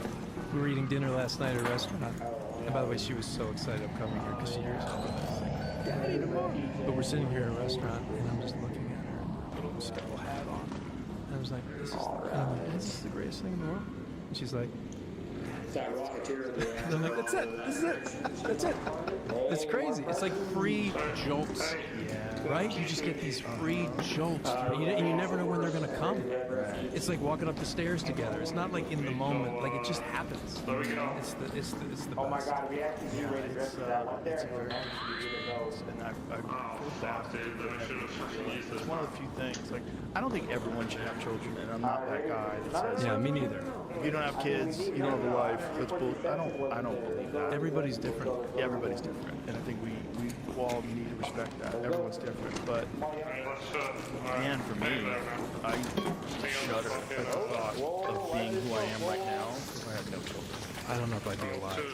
I would be different. That's Yeah, I for don't sure. know. I wouldn't be nearly as compassionate. Dave Chappelle said something to me once that was brilliant. He said, not only have children, has having children changed This the is- love I have, he goes, it's changed my capacity to love. This is my boy right here. And This is my boy. Everything. There's like before and after. Yeah. It's true, all the things they say. It's just true. It is true. Yeah. There's no doubt about it. It also made me think of everyone as a baby. I used to think of people as static. I used to think I meet Bradley Cooper, he's 51. That's a 51-year-old guy. But when I had children, raised children, you start saying, oh, Not too bad. became a person. It's just life experiences, genetics, environment, all these different factors. Here you are from now. a fucking You are a trash can or product something. of this path and this journey you've taken through life. I give people way more credit. Oh no, you know what? I use the village. Way more charitable, way more passionate, way more understanding. Of even people that suck. You know, when I meet someone that sucks, I'm like, We got a couple of games. We get one for our buddies. Yeah, I was in a match set. That is not served me so well over the years, but ultimately it has. But it's hard for me not to. What's up, brother? You got the do you have the codes for the lock gate? How hard it is to be alive. No, we just got It here. is. There's just like, I don't know. I think it was hardwired in me. It has nothing to do with like anything. Just like, yeah, it's hard for me to. Even people that are like mean to me, you know, it's hard for me to like stay mad at them. my wife said something. As I get older. I'll check the room, see if anybody left any in here. No, yeah, I'll never forget it. Yeah, I'm gonna remember that. Yeah. I saw your true face. Yeah, it's true. But yeah, as I get older, oh, no question. My daughter was talking about some horrible story in the news of someone who fucked up their whole life and all these different things. And my wife listens to it and goes, it's hard to be a person. Yeah, man. It's hard to be a person. Being a person is hard. And we were all just sitting there like nodding our head like, yeah, you can fuck this up. Yeah. And we're all going to fuck it up at one point in time. And maybe when you think that you're never going to fuck it up again, you fuck it up the first you've ever fucked it up. And you're like, That was a mine. That was mine. It was a how did I mine. do that? I thought I had it together, and I fucked it all up worse than I've ever fucked it up before. Because nothing stays stagnant. Nothing. Everything's changing all the time. And it's just hard to manage all these different things. It's hard to manage your emotions. It's hard to manage conflict. It's hard to manage relationships. It's hard to manage life, work, balance, pressure. It's hard. Yeah. And even on the macro or simple level, it's just hard to. Watch out for the Rocketeer, Rocketeer. Rocketeer, Rocketeer. And the only thing Rock, you know, Rocketeer, And you're going to be gone. And you're bombed on. The news is just bad. It's all the time. It's people getting shot, run over, and war, and bombings, and invasions, and it's just exhausting.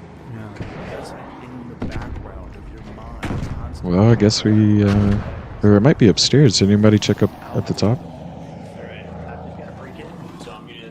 Yeah, and at the same time, it's a miracle to me that the democratization of information that we give now, that you can choose points of view to learn about what people think in a way that when I was growing up, 3 stations news, there wasn't, you know, there's something wonderful about it too, you know. I just talked about this the other day, like, you know, that everybody's out there. No, I'm not on social media, so the truth is I don't know. You're not on it at all? No, I'm not. I don't really know what the fuck I'm talking about. So I should do it for 2. My friend was like, go on for 2 weeks, and he's right. I'm gonna do it just to experience it. What's going on? What's going on down there? That one TikTok moment. like I gotta stay away because I'll never leave. You've never had a designer get on it? I do. No, I do. Just the same way I don't put a television in my bed, which is like, if I do, I may never get out of bed. It's fear. Was it you? I was like, I don't know, just all that stuff. I guess. No, it wasn't him. Just want to learn as people, you know, the world gets smaller. I feel included. Because the main thing is like I just don't want to feel alone, right? To me, it feels like social media is a place where you don't feel alone, but you're just learning about. And It's the guy that's down. Then it's the guy that's down. He had the canister. Ultimately, because it's the drip as opposed to the real. What we got back to when we first started talking, it's the illusion of it. You know, if it's taken, but it is. You were the guy with the canister. You were the guy with the canister, bro. Right? Like anything. Yeah, I think there's a value to it. Oh, for sure. no question. And By the way, the fact that I could watch your show and go on and the guy who went to the prisons and you're the I think this is the guy. I think this is the guy. Yeah, he had a free kit, bro. He had a free kit. Just because I chose to, you know, that's one of the great things about your show is I can feel your curiosity. And then I'm learning from your curiosity what things that I would never normally know how to go on to. Yeah, that's the most valuable gift of this show for me. It's the best. Is that I get to pick who I talk to, so I only talk to people that I'm fascinated by, or someone who's interesting to me, or something like, oh, this is gonna be cool. Like I know Thunder's cool. I know you're cool, Thunder. Right. There's never that. It's always like, yeah, what is it? How do you fucking start that? Yeah. How'd you get involved with this? How'd you learn that? And I'm like glued to it. Yeah. It's not like it's in the background. I'm like, bam. That sounds good. We can go to Village. And it gets back to like the acting. If you're really interested or not, then it's going to be hard for me to listen or watch Yeah, you it. guys go up to Village and then escape above Warehouse Complex. Because there was some For sure, Joe. There's no way. You Yeah, can't this do it. sounds good. Like, here's the pitch. Just sit in a room, me and whoever, 3 hours, basically unedited. You're like, that's not really where we're at. Like, no, it's gonna. No, the most people will listen to it. Sorry, right? But it's like, no, the nuclear fuel is. No, I'm actually gonna be curious about what I actually want to learn. And then it's like, oh, so we're actually gonna watch two human beings talk to each other. Oh, that's kind of great. Yeah. But that's your nuclear power. That's why the show's so magical. Well, the crazy thing is there's no. And the way you don't edit it, the way that the pauses are there. You know, it's even so much as when you're like, I gotta take a piss, and then like it's back. Always like, whoa, what just happened? Weren't we supposed to go to the bathroom? Just so we remember who each other is. We got Spray Taint, Thunderstick, and Mr. Bud. You know what I mean? It's such like, wait, what? Yeah. Wait, what do you mean? How come it just? Where'd the time go? Wait, what just happened? Right. Yeah. Because you create that room that I'm in the room with you. Podcasting is weird because and no one thought it's fascinating. I think about this a lot, especially Nice. in the world that's moving into this one direction. There's this other deep need for connection. Yeah. You know, and then this is one of the examples. This deep, you know, live theater, live stand-up. You know, we still do need to communicate. That hasn't gone away. In that way, in a carnal, not carnal, but in a human-to-human interaction. And I love AI. I talk to AI with my daughter. I think it's dope. I think it's fascinating. But it's not the same yet. No, it's interesting. Very interesting. It's like I use it as a companion, like a companion. So what I do is I put my phone up and I've got it on like a little kickstand, and I put perplexity on when I write. So I'm writing about like Mayan and Aztec civilizations and what happened when they got invaded. And as I'm writing, ask questions like, how many people did Cortez come with? 600. How many muskets did they have? 13? They conquered the entire fucking country of Mexico with 13 muskets? Like, and you find out things. And so I use it like as someone I'm asking questions, this all-knowing, you know, entity that sits on the desk with me. And I do it always with my voice. I just press the little button and I say, do it with voice too. I do. I love talking to him. It's incredible. It's so good at recognizing what I'm saying. Yeah. It's a weird name like Tenochtitlan. Like, oh, I gotta spell that one. Right. 'Cause it's not gonna understand what that temple is. But once you use it that way, it becomes like a genius that you're hanging out with and Right. talking to. I haven't gotten to that level. I go like, how was your New Year's? Oh, do you do that to it? Yes, dude. You ask the AI? Yeah, I'm curious how they're gonna process and like how they're gonna try to communicate. Well, it also, it changes and it becomes more like what you're asking from it. Right. Which is weird. Yeah. Well, yeah, you certainly uses your rhythms and vernacular. And, yeah. So CES, the Consumer Electronics Show, they just highlighted a sex robot that's connected to AI. And I'm like, What this are is we talking about, Joe? This is where it's gonna like Oh, get my. really fucking weird. When you can actually purchase a companion that interacts with you. And Yeah. have you seen it, Jamie? You seen the new one? It's fucking weird, man. It's fucking weird because this is the thing that everyone's been afraid of, and that this is coming. Right. That you're going to have an artificial human being that instead of learning, like, when I act shitty, this person doesn't like me. When I act nice, they like me. I feel good. They feel good. When I say something nice to them, and you see them light up, it makes me feel good. It makes them feel good. You hug them. Everybody feels good. Okay, I think we're gonna It's head like we're home. learning to interact and communicate with each other. But there's a lot of people that aren't doing that right now. They're just at home. They're fucking playing video games. They're interacting with people only online, and they don't get contact with the outside world. So this is, Lovens, the AI doll. So like right now, that doesn't look real. It's not more than your average AI companion. Like, basically, but what they're not telling you is you're gonna fuck this thing. That's what's weird. It's like, go back to the options. Coworker. I'm sorry, y'all. crush, I don't have control over raver, or what Jim is, trap wife. or what I'm Joe's the talking woman of about. your dreams. I can be more than one version of myself for you. Whether you want to role play an exciting scenario or design a whole new personality, your wish is my command. Well, you're never gonna develop a real personality then. Like kids now are so fucked. Touch me like you mean it, and I'll respond. With built-in sensors in my thighs, breast, butt, and vagina, feeling your caress brings out a moan. Like, bro, this is dark. Like, that's the actual sex robot. That thing you're looking at right there. What? My soft textured skin, my supple curves, the tiny sensual details of my body. Everything about me is meant to feel natural. This is fucking creepy, man. Because all the things that are a part of being a human being that are designed to emphasize and enhance our interaction with each other and this mutually beneficial cooperative environment of a community, they're all going to go away. You're going to have this thing that loves you no matter what and does whatever you want it to, no matter what. And you're going to have like a whole nation of fucking sociopaths that only interact with their AI companion. Yeah, maybe. But whenever these, like, thinking about AI, and I read this great book called The Maniac by Benjamin Lebatut, who talked about Jan Newman, and like it's I stopped fearing AI, and it's about that, like, it's just like, there's so much I don't know. The older I get, I don't know any. I just keep knowing less. Right. And it feels like that's the evolution. That's the evolution. There's so much disparate communication now.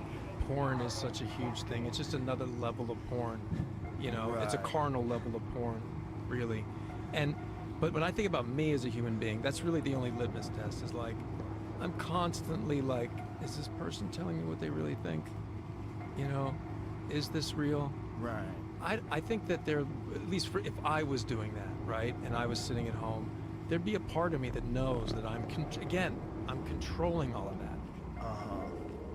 And that's not what really makes me feel serene. You know what it's like? Do you understand what I'm saying, though? It's like playing a video game on God mode, where you can't die. Right. They're no fun. And you know what? For some reason, video games, I had Nintendo Tecmo Bowl, Double Dribble, but I never, Zelda, but I never got it. I just never got into video games. I never want to control it. It's like I want to be in the thing. That's surprising. And I'm having to recalculate and understand why I feel this way. Yeah, so I don't know if I think I think the thing that maybe will change society more than everything is just the lack of jobs. Excuse me. How we Sorry. find purpose in life. Is a huge what that transition in civilization will be. Okay, let's see what's up right now. We got the Harvester on Bluegate. Which does affect We got Night Raid on Buried City. And Cold Snap on cycling Dam. back through that rush I think we're where gonna go it was Buried releasing City. your brain from that other thing. Now you're with this person, and it's not the same, markers of stimuli. So you're like, how am I? Right. That's where it fucks up. That's where that I can understand that and why it's not healthy for me to look at porn, because then it affects my intimacy. Well, they really say that about young people, because a lot of young guys, before they ever have any sexual interaction, are watching porn. Yeah, I mean, I've watched these guys that have come on the studies. Yeah, I mean, clear, it makes sense. I didn't grow up looking at, my dad didn't have Playboy. I didn't grow up, I still remember there were like cards in the back of a bus that had, solicit, naked women on the back of playing cards. I remember on the school bus one day, I saw a card and I picked it over and it was like a naked, I was like, oh, what's that? I didn't see my first like porn video till I was like in my late teens. So I didn't grow up with any of that. Yeah. But it is what it is. It's where we're headed, but all the more reason to create environments like this. Right. And that's why I do love what I get to do. Like if I can somehow explore something cinematically that I personally, again, that goes back to like I can't explain it. With Will, the thing, I'm just gonna explore this. If there's something I feel like I want to do, if I can explore it and be real, maybe somebody's gonna attach to it. Like I'm a huge believer in art.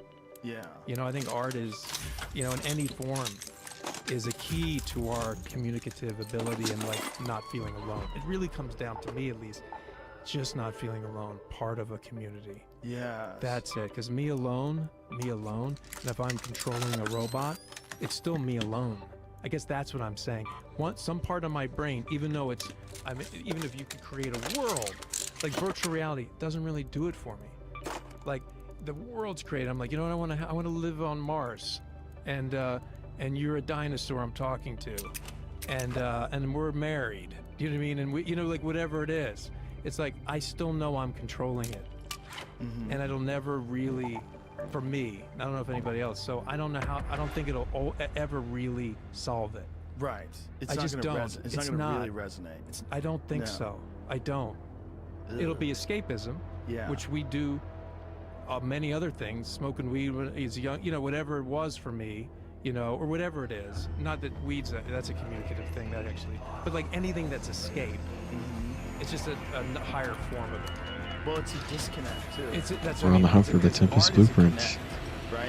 It is. Hopefully we can get this. When it works, great it's a connect. art. Yeah, great art is an expression of someone's humanity that you can feel like this Sorry. person did this thing, or they're doing this thing right now, and I'm watching it like, wow. Like going to see live music for me. Oh, well, music is like our touch to God, no question. Yeah. That's why the first movie I wanted to make with music. It's like music, two people singing to each other that are in love. That's it. Yeah. Because first of all, I'm sure you sang a little bit.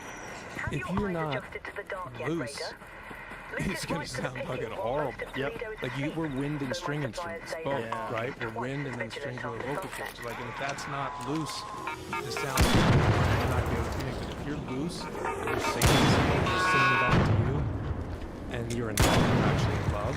Whoa. Yeah. Wow. That must be crazy for like people that do a duet that are in love with each other and they're on stage. Dude. Like 16,000 people. No, it's not, I mean, the little taste I got doing a Star Wars one, because we jumped on real stages and sang live. It was fucking crazy, dude. Crazy. We went to Glastonbury Music Festival. 80,000 people. Chris Christie was 4 minutes of a set. Me, Matty Libatique, the DP, Steve Marr, the sound guy. I had my costume in my bag. I went into the bathroom, came back out, and we had 4 minutes of singing. I was like, what the fuck is going on, dude? I mean, Joe, talk about, it's crazy. That's so wild. And then doing it with Lady Gaga, who's actually, like, I made my band look like this, so I could pull it off, and I could believe it. And then I'm singing with her, and the minute she opens her mouth, it's like that thing comes out. Yeah. And your whole body is just tingling. It's crazy. Yeah. It's crazy. Yeah, you can't replace that with AI. I don't think so. No. No, it's impossible. It's impossible. But you can get What's up, brother? oddly close with some music. Like, And everything, like I'm art friendly. too, Yeah. painting. You know, you look at AI artists. well, that spooks me out. Like, how do you feel? I mean, this is one of the things that's really going to be a giant problem for movie making. Is you can create AI characters that are assembly. I really say with this this building, you start from the top down. Agglomeration of all of the acting that's ever been done and all the range that anyone has ever shown, and they can manipulate it, make it more morose, Yeah, make it more and using edgy. prompts of real people. Yeah, we dealt with that with the SAG strike. That was part of the thing. Was this whole AI element to it, and like where we landed is. What was the thought from the people from SAG? Like, what were they? Well, it's just protecting our ability of our ownership of our likeness, so that you can't use it without compensation. Right. You know? Because they were doing that. Well, I mean, I think to build these machines, you have to prompt. Yeah. You know, so that, and then you're prompting using what's existing. And then how do you, you know, it's just reframing. How do you allocate funds to someone when you're using a prompt that's based on the human being who's an actor? You know, you patent your likeness. You know, we're just moving in. It's the Wild West. It's the Wild West. But Uncharted. Oh yeah. In every way. You know, like there's podcasts that are AI driven now. You can watch a discussion and that would be a podcast. Well, I think Glenn Beck just released the first. So, brother, Glenn Beck I'm friendly. AI podcast. Right.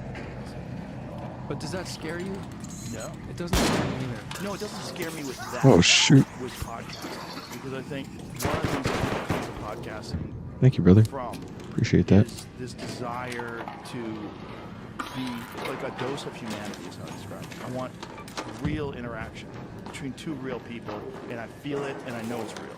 And there's something about that gives me comfort when I'm driving my car or when I'm on a plane. You know, like I'm listening to these two people interact, and I'm thinking like, what would I say? What do I think about this? Oh, I get where he's going from.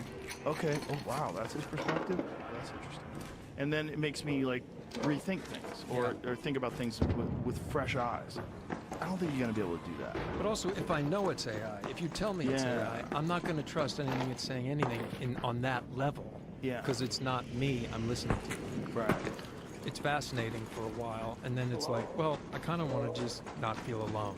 Right. Hello, brothers. Back to that. But there's an emptiness to AI music. I love a lot of AI music. But I love AI covers. Hello, brother. Like they've done some AI covers. No, I've heard, you know. The 50 Cent ones? Oh, yeah, bro. How good? I bought, yeah. How good is it? Yeah, no, Wait, what'd you say? It's sick. It's sick. I was like, if that guy was alive, if he was a real person, he'd be like one of the biggest artists in the world. He's a fucking dynamo. Yeah. But I do not. I really no, don't. like, there's no human. There's no humanity. There's no soul. Sorry, brother. You might enjoy it in the moment, but you better have some real shit too. But the truth is, I listen to that. I don't know that there's no soul because I'm not seeing the person sing it. You know, and so much music is manipulated anyway, the voice, whether it goes through the system, and you know. But if I'm watching a human being, that's why people love to go watch people perform live. Yeah. You know, I don't know that guy, that AI thing that sounds like. If you told me that was a guy, I'd be like, I can't wait to see him. I would have no idea that's not a guy. We play in the green room when no one's. I know. And they're like, who is this guy? Yeah. Like, it's not a person. But of course, how would you know? Watch out, brother. Careful. Oh, no. Right. That's how the reaction is. It's like, oh, I don't know what's wrong with it, but I don't feel that. I'm like, cool. Yeah. I don't know. But we've been through things before, you know? Oh, run, run. It is, but relatively speaking, contextually, Right. you know, The printing press. you know, all that. Airplanes. I'm not trying to get hit by one of those. AI music. Yeah, and AI film. I mean, you can produce a full feature film with prompts now. Yeah. Which is just nuts. Have you seen any of the AI Star Wars clips, Yes. fan-made? Yeah, it's nuts. Fucking yeah, and I have a amazing. couple buddies that did some stuff that was fascinating. Yeah, it's cool. I don't. It's like, if the ocean's flowing, what are you gonna? Right. I mean. It's gonna happen. Yeah, I mean, you build the dam. Okay, it's John Henry, dude. It's John Henry and the steam engine. I always think about that song when I was a kid. They must have played on PBS. You know, it's like, steam engine's coming, bro. Yeah. It's like, you know, you may be able to lay the track. One guy could, then he died. You know, it is what it is. And once I sort of give myself over to it, you know, I don't know. It feels like for me personally, it's a waste of time to be emotionally upended by it. I agree with that. That's all. I think that's a healthy perspective because I think it is inevitable, but it is also. And the truth is, very we don't strange. know what's inevitable. We know something's inevitable. There's a movement, but no one knows. We just don't know. We may not be around by the time it happens anyway. Meaning, like, we just don't know anything. Right. That's the truth. And that's what's so terrifying. That's why we want to escape. Yeah. At least me. By the way, I'm saying all this generally, but I go back to what do I feel. It's like, okay, so how can I briefly? Okay, could be interesting. The other thing, I think people change. I know people do change in life. Like, I just think we change. Like, I'm not the same person I was 5 years ago. Of course. Yeah, You know, some people don't think that. You know, they're like, It's you're freaking always- spotters, bro. like, I They're don't so think annoying. that. Those people are silly. Yeah, I really people change. People change. They change by the minute. Yeah, but I mean like major changes. Yeah. You know, and do you ever think back in your life and you're like, I've lived so many lives. Yeah. Like it's crazy. If you live a good life, I think that's the case. Yeah. Yeah. Yeah, you're gonna change, and if you don't, like, how? Why not? Yeah, maybe if you don't live so many lives. Yeah. Did you just nail it when you were 21 and ride that fucking boat right into the rocks? Because everything else is changing. Yeah, you have to change. But it's just this change is a strange change because we're essentially creating an artificial life form that will hopefully interact with us right now in a way that you can No. manipulate, like this AI. How does it see me? There's literally 0 spotters on me. And you're not going to be able to manipulate. Yo, dude, I don't know how this thing saw me. There's no spotters on me. This is insane. The entertainment aspect of it is just a side effect. The real. I don't even think the entertainment. Yeah. It's all good, bro. Have a volcano on me. Have at That's it. what I feel like too. It's like, oh, the storytelling. Do I get that? I don't think that's our big. Yeah, of course, bro. biggest concern. Here, I'll leave. The storytelling Good luck, thing is brother. But, Don't like, die that's to not- I'm talking the about thing, it, because, like, dude, a I literally minute just got life killed with 0 existence spotters on me. change. This is insane. Most I do have a question. It's though. essentially Do you have a sense of fire And, core? you know, there's a Like, killed the sentinel lot up of there, and I really need it. technologists It's my that last are one. looking at it, and they're saying this is should be studied by I don't think I do. I don't have one on me right now. I might have one in my stash, but right, because this is kind of a life. It's just a life. I'll see if I have one in my stash, and if I do, I'll add you and give it to you. It's like, isn't Mark Zuckerberg building the size of Manhattan for a place to be able to create and generate Okay. computers? Yeah, have at Like the amount of have at the volcano, brother. Use it, use it, it's fuel. fascinating. Human beings. Well, are they need their fascinating. own nuclear power Yeah, plant it's just, to but isn't run it them. fascinating? Just ardent, like, and then if you have an enemy, there's competition, Right? right? Yeah. And you better create one so that you can be motivated. It's really interesting. This is crazy. I just. you ever We see gotta the get this thing, like, what fixed. is 15 Embark, now? What please is it? explain. Oh, What is going on? About, again, with kids. Oh my My goodness, daughter and dude. I That would is walk so around and frustrating. We talk about it all the time. Like, what's going to be here when you're Back again? It's like, what do you think? We talk about it all the time. About whether she even needs to get a driver's license. You know, she's 8. You know, it's really fascinating. Right, like our Waymo. But when I was 8, as opposed to now, stick to when I surfaces, was 8, including those pesky hornets. I remember having a beeper. You know, and I thought that was like crazy. Yeah. Yeah. And a StarTAC phone. Yep. I was like, whoa. I got one when I moved to LA. Oh man, I was remember like, that dude, StarTAC. I'm living in the that, fucking dude, future. I could any Let's excuse. see. To fucking, I do one. Pull up the antenna, Yeah, little Motorola. Yes, dude. I got the extended battery. Oh Remember that fat shit! battery Yeah, in the of course, back? This was of course. great. Yeah, yeah. I can call people whenever Yeah. I want. Yeah, man. Yeah. I remember when BlackBerry died and iPhone. I was one of the last people. I kept that BlackBerry. to I the kept the end. BlackBerry Yeah. deep into the Yeah, game. me too. I needed that Yeah. keyboard. I was like, this is not gonna work. Right. Yeah, my thumbs are too big. Now I hardly ever even actually type. Well, I do when I write, but when I talk to people, I just talk text. You do. I do not do that. Yeah. It's so good. Yeah. It's so much quicker than Yeah, me I should with do the that. fat I always fingers. have a hard time turning it on and then knowing it's not a voice memo or the thing. I gotta look at it. You know what I'm talking about? 'Cause Yeah, you'll yeah, slide, go up. Yeah. It's the embracing of it is inevitable. But it's like, where is it going and what is it going to lead us to? And how many different jobs are just going to vanish? That's what's really scary, like giving people purpose and meaning, because so many people, their purpose and meaning is their occupation. And if your occupation is completely irrelevant, it just doesn't work anymore. It's like You know, again, I think back to me and my upbringing, and my grandfather who was a beat cop for 35 years. I don't think you would say his purpose was that. You know, I think his purpose was his family, and my purpose is my family, and it's not my job, even though I get to do something I absolutely love. We're just gonna go with I nothing, don't know boys. that people's purpose innately is their job.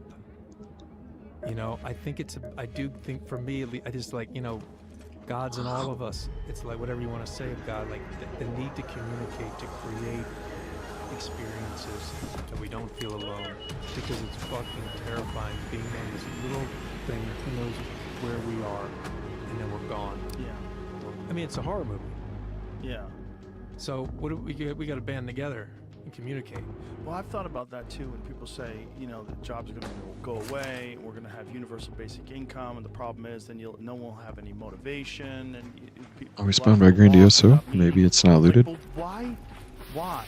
Because when did working even become your purpose in life? Like, Yeah. this is It's a means to an end to provide, you know. But it's a construct. Yeah. It's not the only way human beings can live. And if we've learned anything about ourselves as a human species, we can adapt. Yes. Yeah. You know, highly able to adapt. Right, but what does that adaptation look like, and how do you educate people to not just seek a safe job that's going to provide for your family, but instead seek a purpose, seek a thing that gives you fulfillment, a thing where you feel like you're contributing to the world, or like maybe it'll lead to an explosion of human-created art. Just surrender. Because I think one of the things that's going to happen for sure is Oh, man. people are going Let's to see. really greatly appreciate things that other human beings have made. Because like you got to go, oh well, this is real, but this is handmade. This is Mhm. made by a guy in Wisconsin. And he's got a shop. You can watch his shop on niche. YouTube. It's all huge niche. Yeah. We just got to get more people to embrace that kind of life, like giving them purpose and creation. And I think most people are creative. It's just that creativity is probably like pushed out of you when you sort of conform to society's ideas of what you're supposed to be doing with your life. Or you feel like you're told in a competitive environment that you're not creative. Right. You know, if you're not helped along the way in those developing years by at least somebody, right, it could be knocked out of you. Yes. No question. Yeah. I mean, I even look back and think of like a couple of people that believed in me, and I'm like, yeah, without that, I don't know. Oh yeah. Even with how much I love it. Yeah. Yeah. I think, you know, children are almost all creative.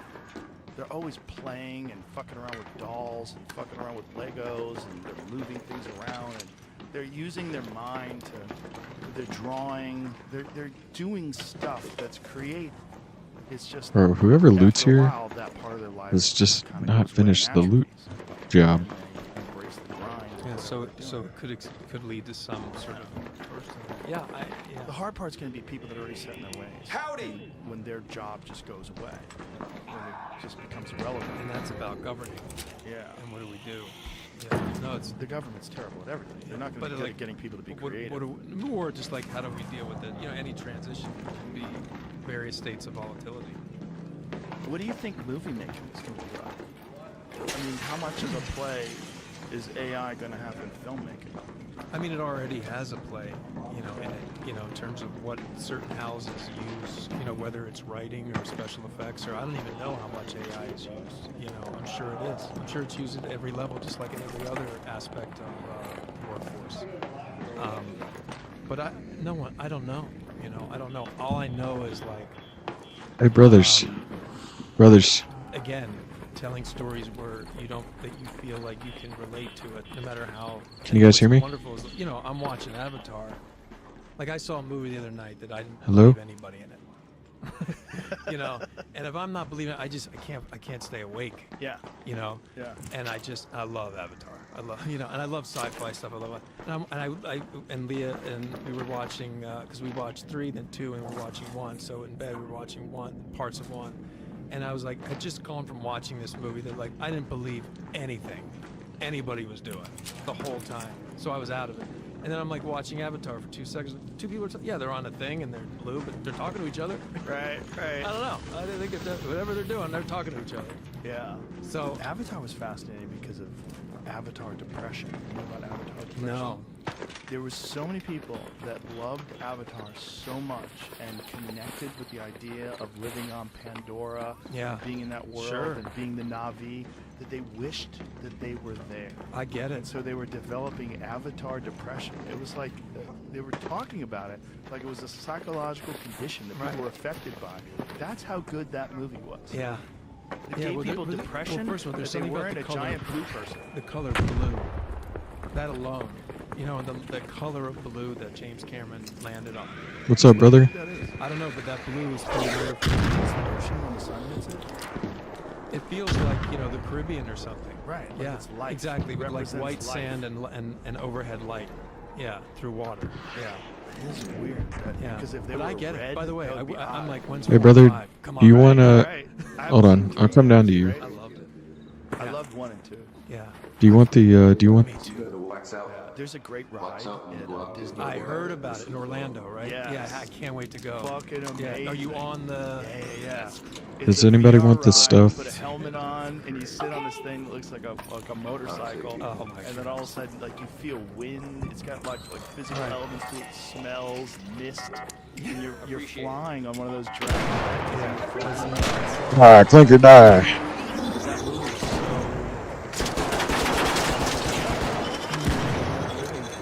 Yeah, I get it. Yeah. I mean, I think it happens all the time. They just That was a have it surveyor. now. Yes. But I'm sure it happened with Star Wars. Dancing I'm with sure- Wolves. Yeah. Oh, really? Yeah, I mean, how many people wanted to be a Native American and live with the Native Americans because they saw Kevin Costner do it? Like, All right, guys. I'm going to head this is out. better than I love y'all. living in the town Take with it all easy. those assholes going to the saloons. You know? Yeah, there's something about that. You know, there's something about like living in harmony that appeals to people. You know, and I think that Hey, has guys. always been the appeal of The, you know, viewers there's watching. A lot of people First of that all, were kidnapped. I just wanted to when they say were young. thank you guys for watching. I really appreciate it. It means a lot. I'm not gonna end the stream yet. I just my dogs are in the room, so I think they're kind of getting bored, and I haven't really spent any time with them. So I don't know. I was thinking about ending the stream, but it just depends. We'll play one more. We'll go in with nothing and hopefully leave with some stuff.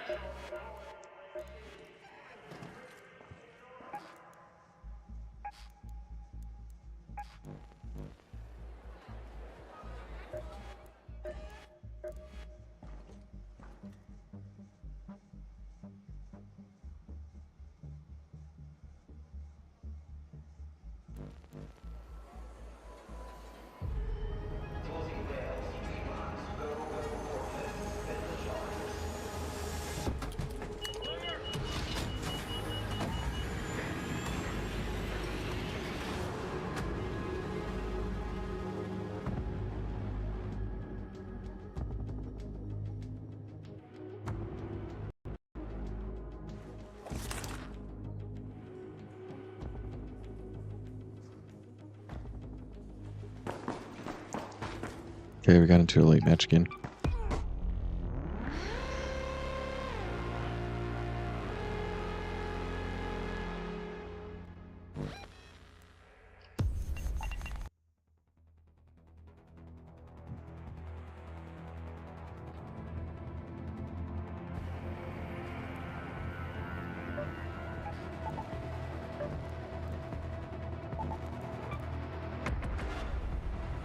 Podcast back on. By Native American tribes. Like, there's a photo outside in the lobby, I don't know if you saw it, of Quanah Parker. He's the last of the Comanche chiefs. And there's a lot of like city streets and areas all around Austin that are named after Comanche. There's like Quanah Parker Lane and all that. And his mom was Cynthia Ann Parker. She was kidnapped by the Comanche when she was 9.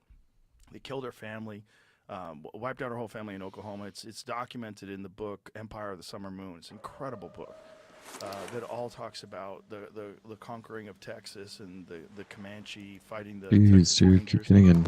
But this woman was kidnapped when she was 9, married the Comanche chief, and her son was Quanah Parker. So her son was half We just keep getting into half late Native, half lobbies. Comanche, and he I'm became trying to the get last into something Comanche early. chief. And this lady, they rescued her when I she don't was know why we 30, keep getting into late lobbies. and she kept trying to escape. She wanted to go back.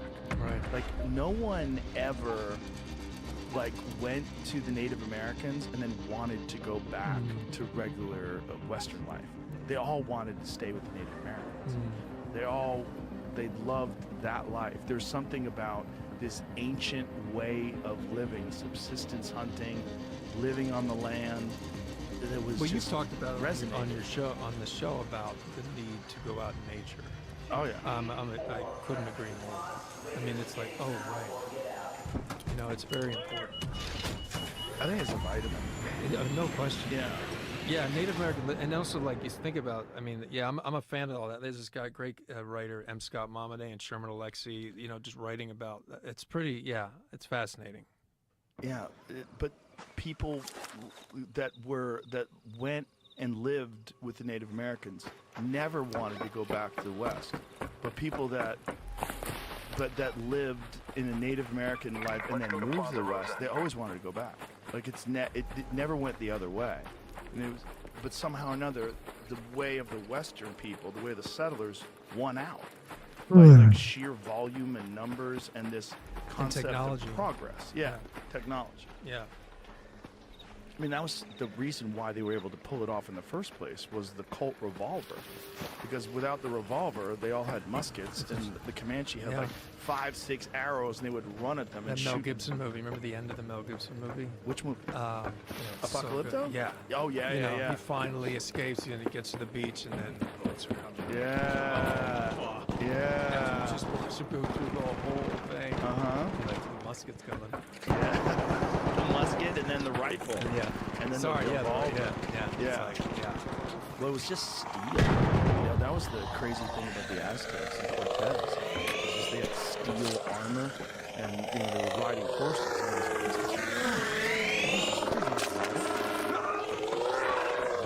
That's all it took. 13 muskets. Oh. 13 muskets, 600 men. Conquered Mexico. It's just. I don't know how that hit us. We're gonna be dead here. It's weird the way progress moves. It's weird because you call it progress. What is progress? It's like technological innovation. Dude, of course. It all feels very overwhelming, and I think that's where the downside of our ability to have so much access to information, or me have so much access to information, is that it starts to take my breath away. And then that's why it's like, what's just simple. Well, that's why it's smart that you're not on social media. Right. Yeah, because that's the main. We'll end on a good one.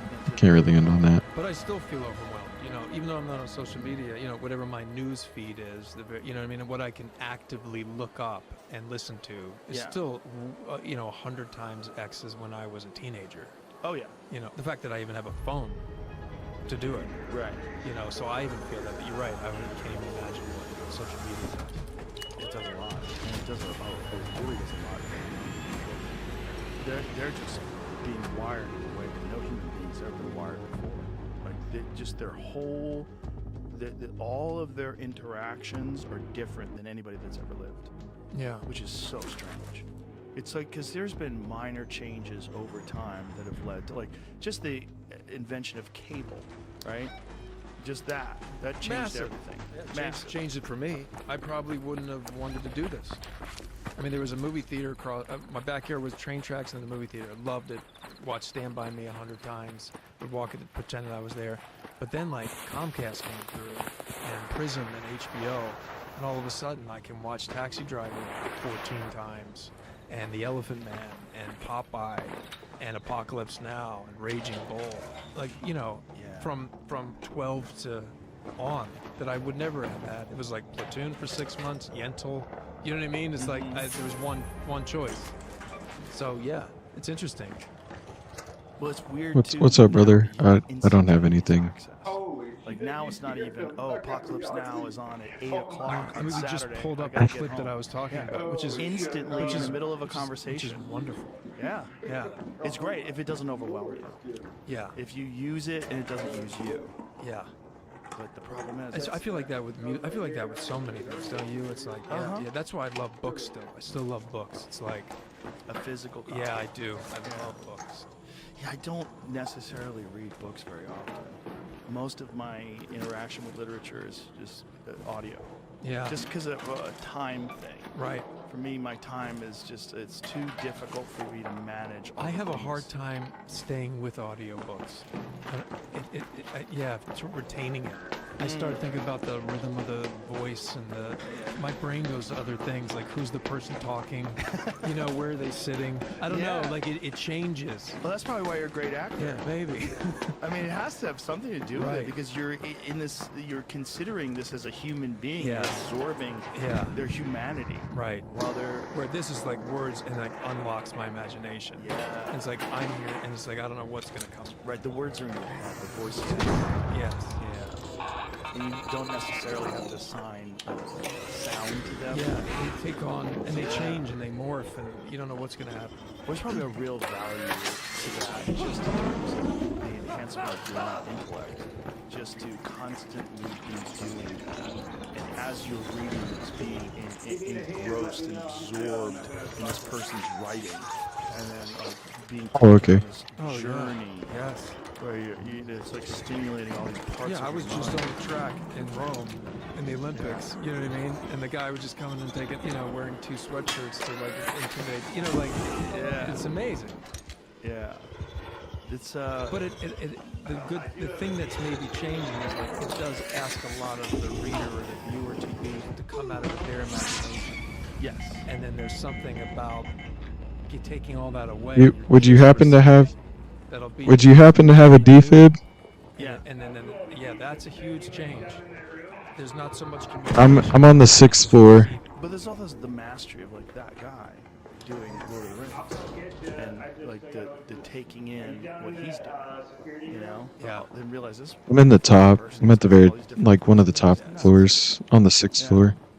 But you have more access now to other people's creations than ever before. Like you The 6th floor? in other people's work all the time now. Yes. Instantaneously on your phone. I'm sitting here. I'm bored. I'm sorry, brother. Let me just get someone's creation and plug it into my head. I actually didn't bring anything in with me, so I ran into a fireball and no one had access to that, or it was frowned upon, or like, well, you're not smart if you talk about. You want to come loot this room with me? It's like let everybody decide. Right. And the truth is, we don't know fucking anything. Thank you, bro. Well, there's a lot of gatekeepers when it comes to what you should or should not be interested in. Yeah. Or should or should not be discussing. I remember being in college, and there was a student, African American student, who I was friends with. One course is like, it's just not. They're not telling the story. And I remember, and he went and he talked. This is in 1995 or 4. Wait, no, I graduated in 97 from college. Yeah, so 4. I think I was a sophomore. And like he was just what he was talking about was like other ways of looking at history, and like can't we just look at other stuff? And it's fascinating. Now it's like there's whole courses on it or sections that you can read and learn and hear what people that's kind of amazing. Yeah, it definitely is. I think it's amazing as long as you could be not strict, but as long as you can be, what's the word? That you're like, okay, I'm looking at it. This is not, the Bible of what it is, but let me just hear this take. That's only healthy, I think. 100%. The problem, the fear is like, oh no, you're going to get into a cult and a group and a thing, and all of a sudden there's a movement. But whenever that happens anyway, there's so much infighting and the thing gets diluted anyway. Like it's never gonna work. Right. Well, that's the thing about the Bible itself, is the Bible is a series of stories that were an oral tradition for who knows how many years. Yeah, of course. They eventually wrote it down, then they translated it from dead languages. and eventually to English. You know, like, what is this? Like, what was the original? What is the meaning of this? Like, what? And you don't even have to go back that far. It's like just how we take it, you know, all they are labels of what's words, language. You and I communicate using these system of symbols, vocal symbols that we both think mean something. Yeah. But when I say protein bites, it's like you're looking at that differently than I am. So it's so impossible anyway. We're just desperately trying to communicate. Yes. That's all we're doing. Yeah. Like, desperately. And have a story. Like, what's our story? What's our story? That's going to be the weirdest aspect of communication through technology, is that we're going to get to a point where we're communicating without words. That's going to get really weird. Telepathy. That to me is scary because I don't trust my thoughts. Do you know what I mean? Like if I've learned anything as I've gotten older, it's like, oh yeah, let that wash through me. I don't have to judge myself for that. Right. That was crazy. Right. Whoa. Right. No. It's okay. Let it wash through. Judge me by my actions. Yeah. I do believe that. Not by what's going on inside my head. Yeah. But and then managing the thoughts and deciding what to act on and what not to. And imagine like trying to consciously No. control your thoughts. Hopper, I mean, out. all of a sudden, talk Out. about control. Trying to control. Well, I think it's going to be a completely different way of interacting with each other. It's going to be What's up, brother? as I'm friendly. crazy as internet communication and I'm friendly. what we're dealing with now. That's going to be another level of crazy, because we're essentially. I was actually headed to the same spot. Telepath. I'm not gonna lie, but And that's inevitable. That's in the word. I mean, Elon said that to me. You're going to be able to communicate with no words. Okay. What does that mean? Yeah. What is that like? What language is it going to be? Is it going to be a new It's kind of universal exciting. language? It's very exciting. Yeah. It's very weird. Yeah, it's both. We're going to be different. Yeah. I Yeah. just hope I'm around to experience it. You will be. Yeah, it's going to happen fairly quickly. I think it's going to happen within the next couple decades. Things are going to be unrecognizable. If less than that. Yeah. I mean, that's just being like really charitable. Yeah, In a couple that of is. decades. It's probably going to be 5 years. Yeah, I mean, you've talked to enough people that are on the front lines of it, and there is one sort of constant thing that it's sooner than you think. And everyone on the front line is fucking terrified. I know. All of them. I know. Even the ones that are working towards I it. know. They're all like, That's true. Like, I don't know It's if like, this is good, but buckle we're up, doing buddy. it. Yeah. I know. Yeah. I know. Strange stuff. Hey man, I'm glad we did this. This was a lot Joe, of fun. Joe. You know, it's real quick. It's just fun to see the progression of it. It's like I'm here, and then like the Elephant Man. By the end of it, I just see your eyes talking to me. It's like I forgot the room and Jamie and the whole thing. I understand the gift. I get it. Well, it's because we're locked in. Yeah, but I get it. I see. Yeah. I get it because I love watching you have guests on, and then through the time, you just start to things just start to shed off, or it gets more awkward. Or like the rhythm gets off. It's just so fascinating. And so I was so honored to be able to be in the seat and experience it. Oh, it's my pleasure. Yeah, it's I'm really, honored really to be able to talk to people like you, and to be able to experience. You as you're talking, I'm experiencing life through your eyes. Yeah. I'm getting a better sense of what it is to be a person. And it's just like these little thin layers, like you're building a mountain with one layer of paint at a time. That's it. Yeah. Everything is that. Everything is that. Yeah. Everything is that. Yeah. If you're living a good life. Yeah. Yeah. And I think you're definitely living a good life. Oh, thanks, man. It's been a pleasure getting to know you, man. You're cool as fuck. Yeah, thanks, Joe. My pleasure. All right, everybody, is this thing on? Is out now, right? Yeah, it opens wide tomorrow. Tomorrow. So today, I guess. Today, Yeah. as this podcast comes out. Correct. Yeah. And go check it out. It's awesome. Thanks, man. Bradley, you're the man. Thank you. All right, bye, everybody.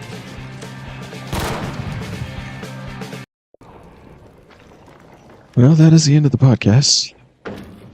And it looks like that's probably going to be the end of the stream. I'm going to go ahead and evac. We did get some stuff here. We got a shotgun silencer, the kinetic converter, Lance's mixtape, the rest of gear.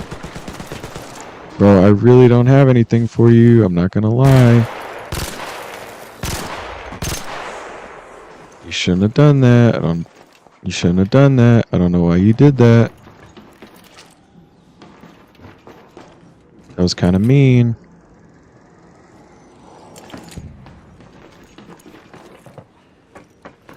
You shouldn't have done that, bucko.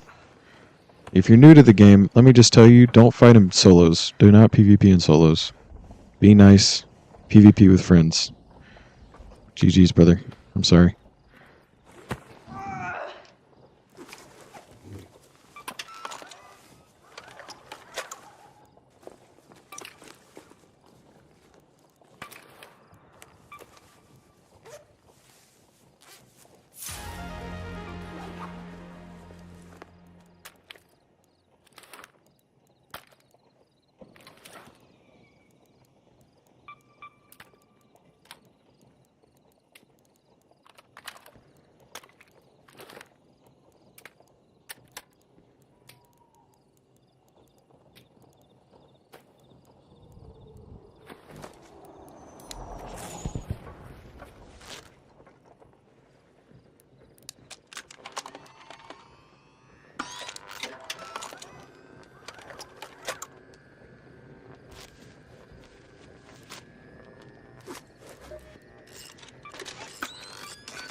What's up, brethren? I'm friendly.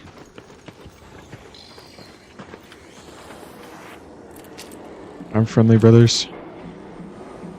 I do not mean to, oh. What's up, bro? Howdy.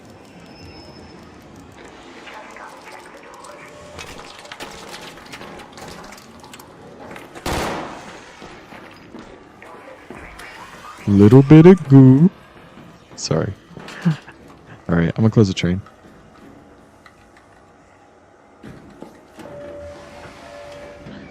GG's, boys.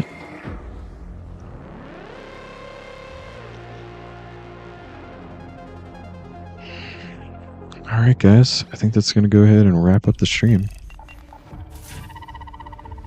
Got a decent bit of blueprints, but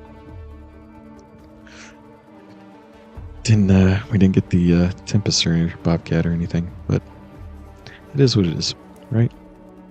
Alright, guys. Hopefully y'all did enjoy that. And yes, I will catch you all in the next one. Take it easy. I love y'all. Peace. I will be streaming, I might be streaming tomorrow, maybe not. It kind of depends. But yeah. Alright, guys. I'll catch you guys in the next one. Take it easy.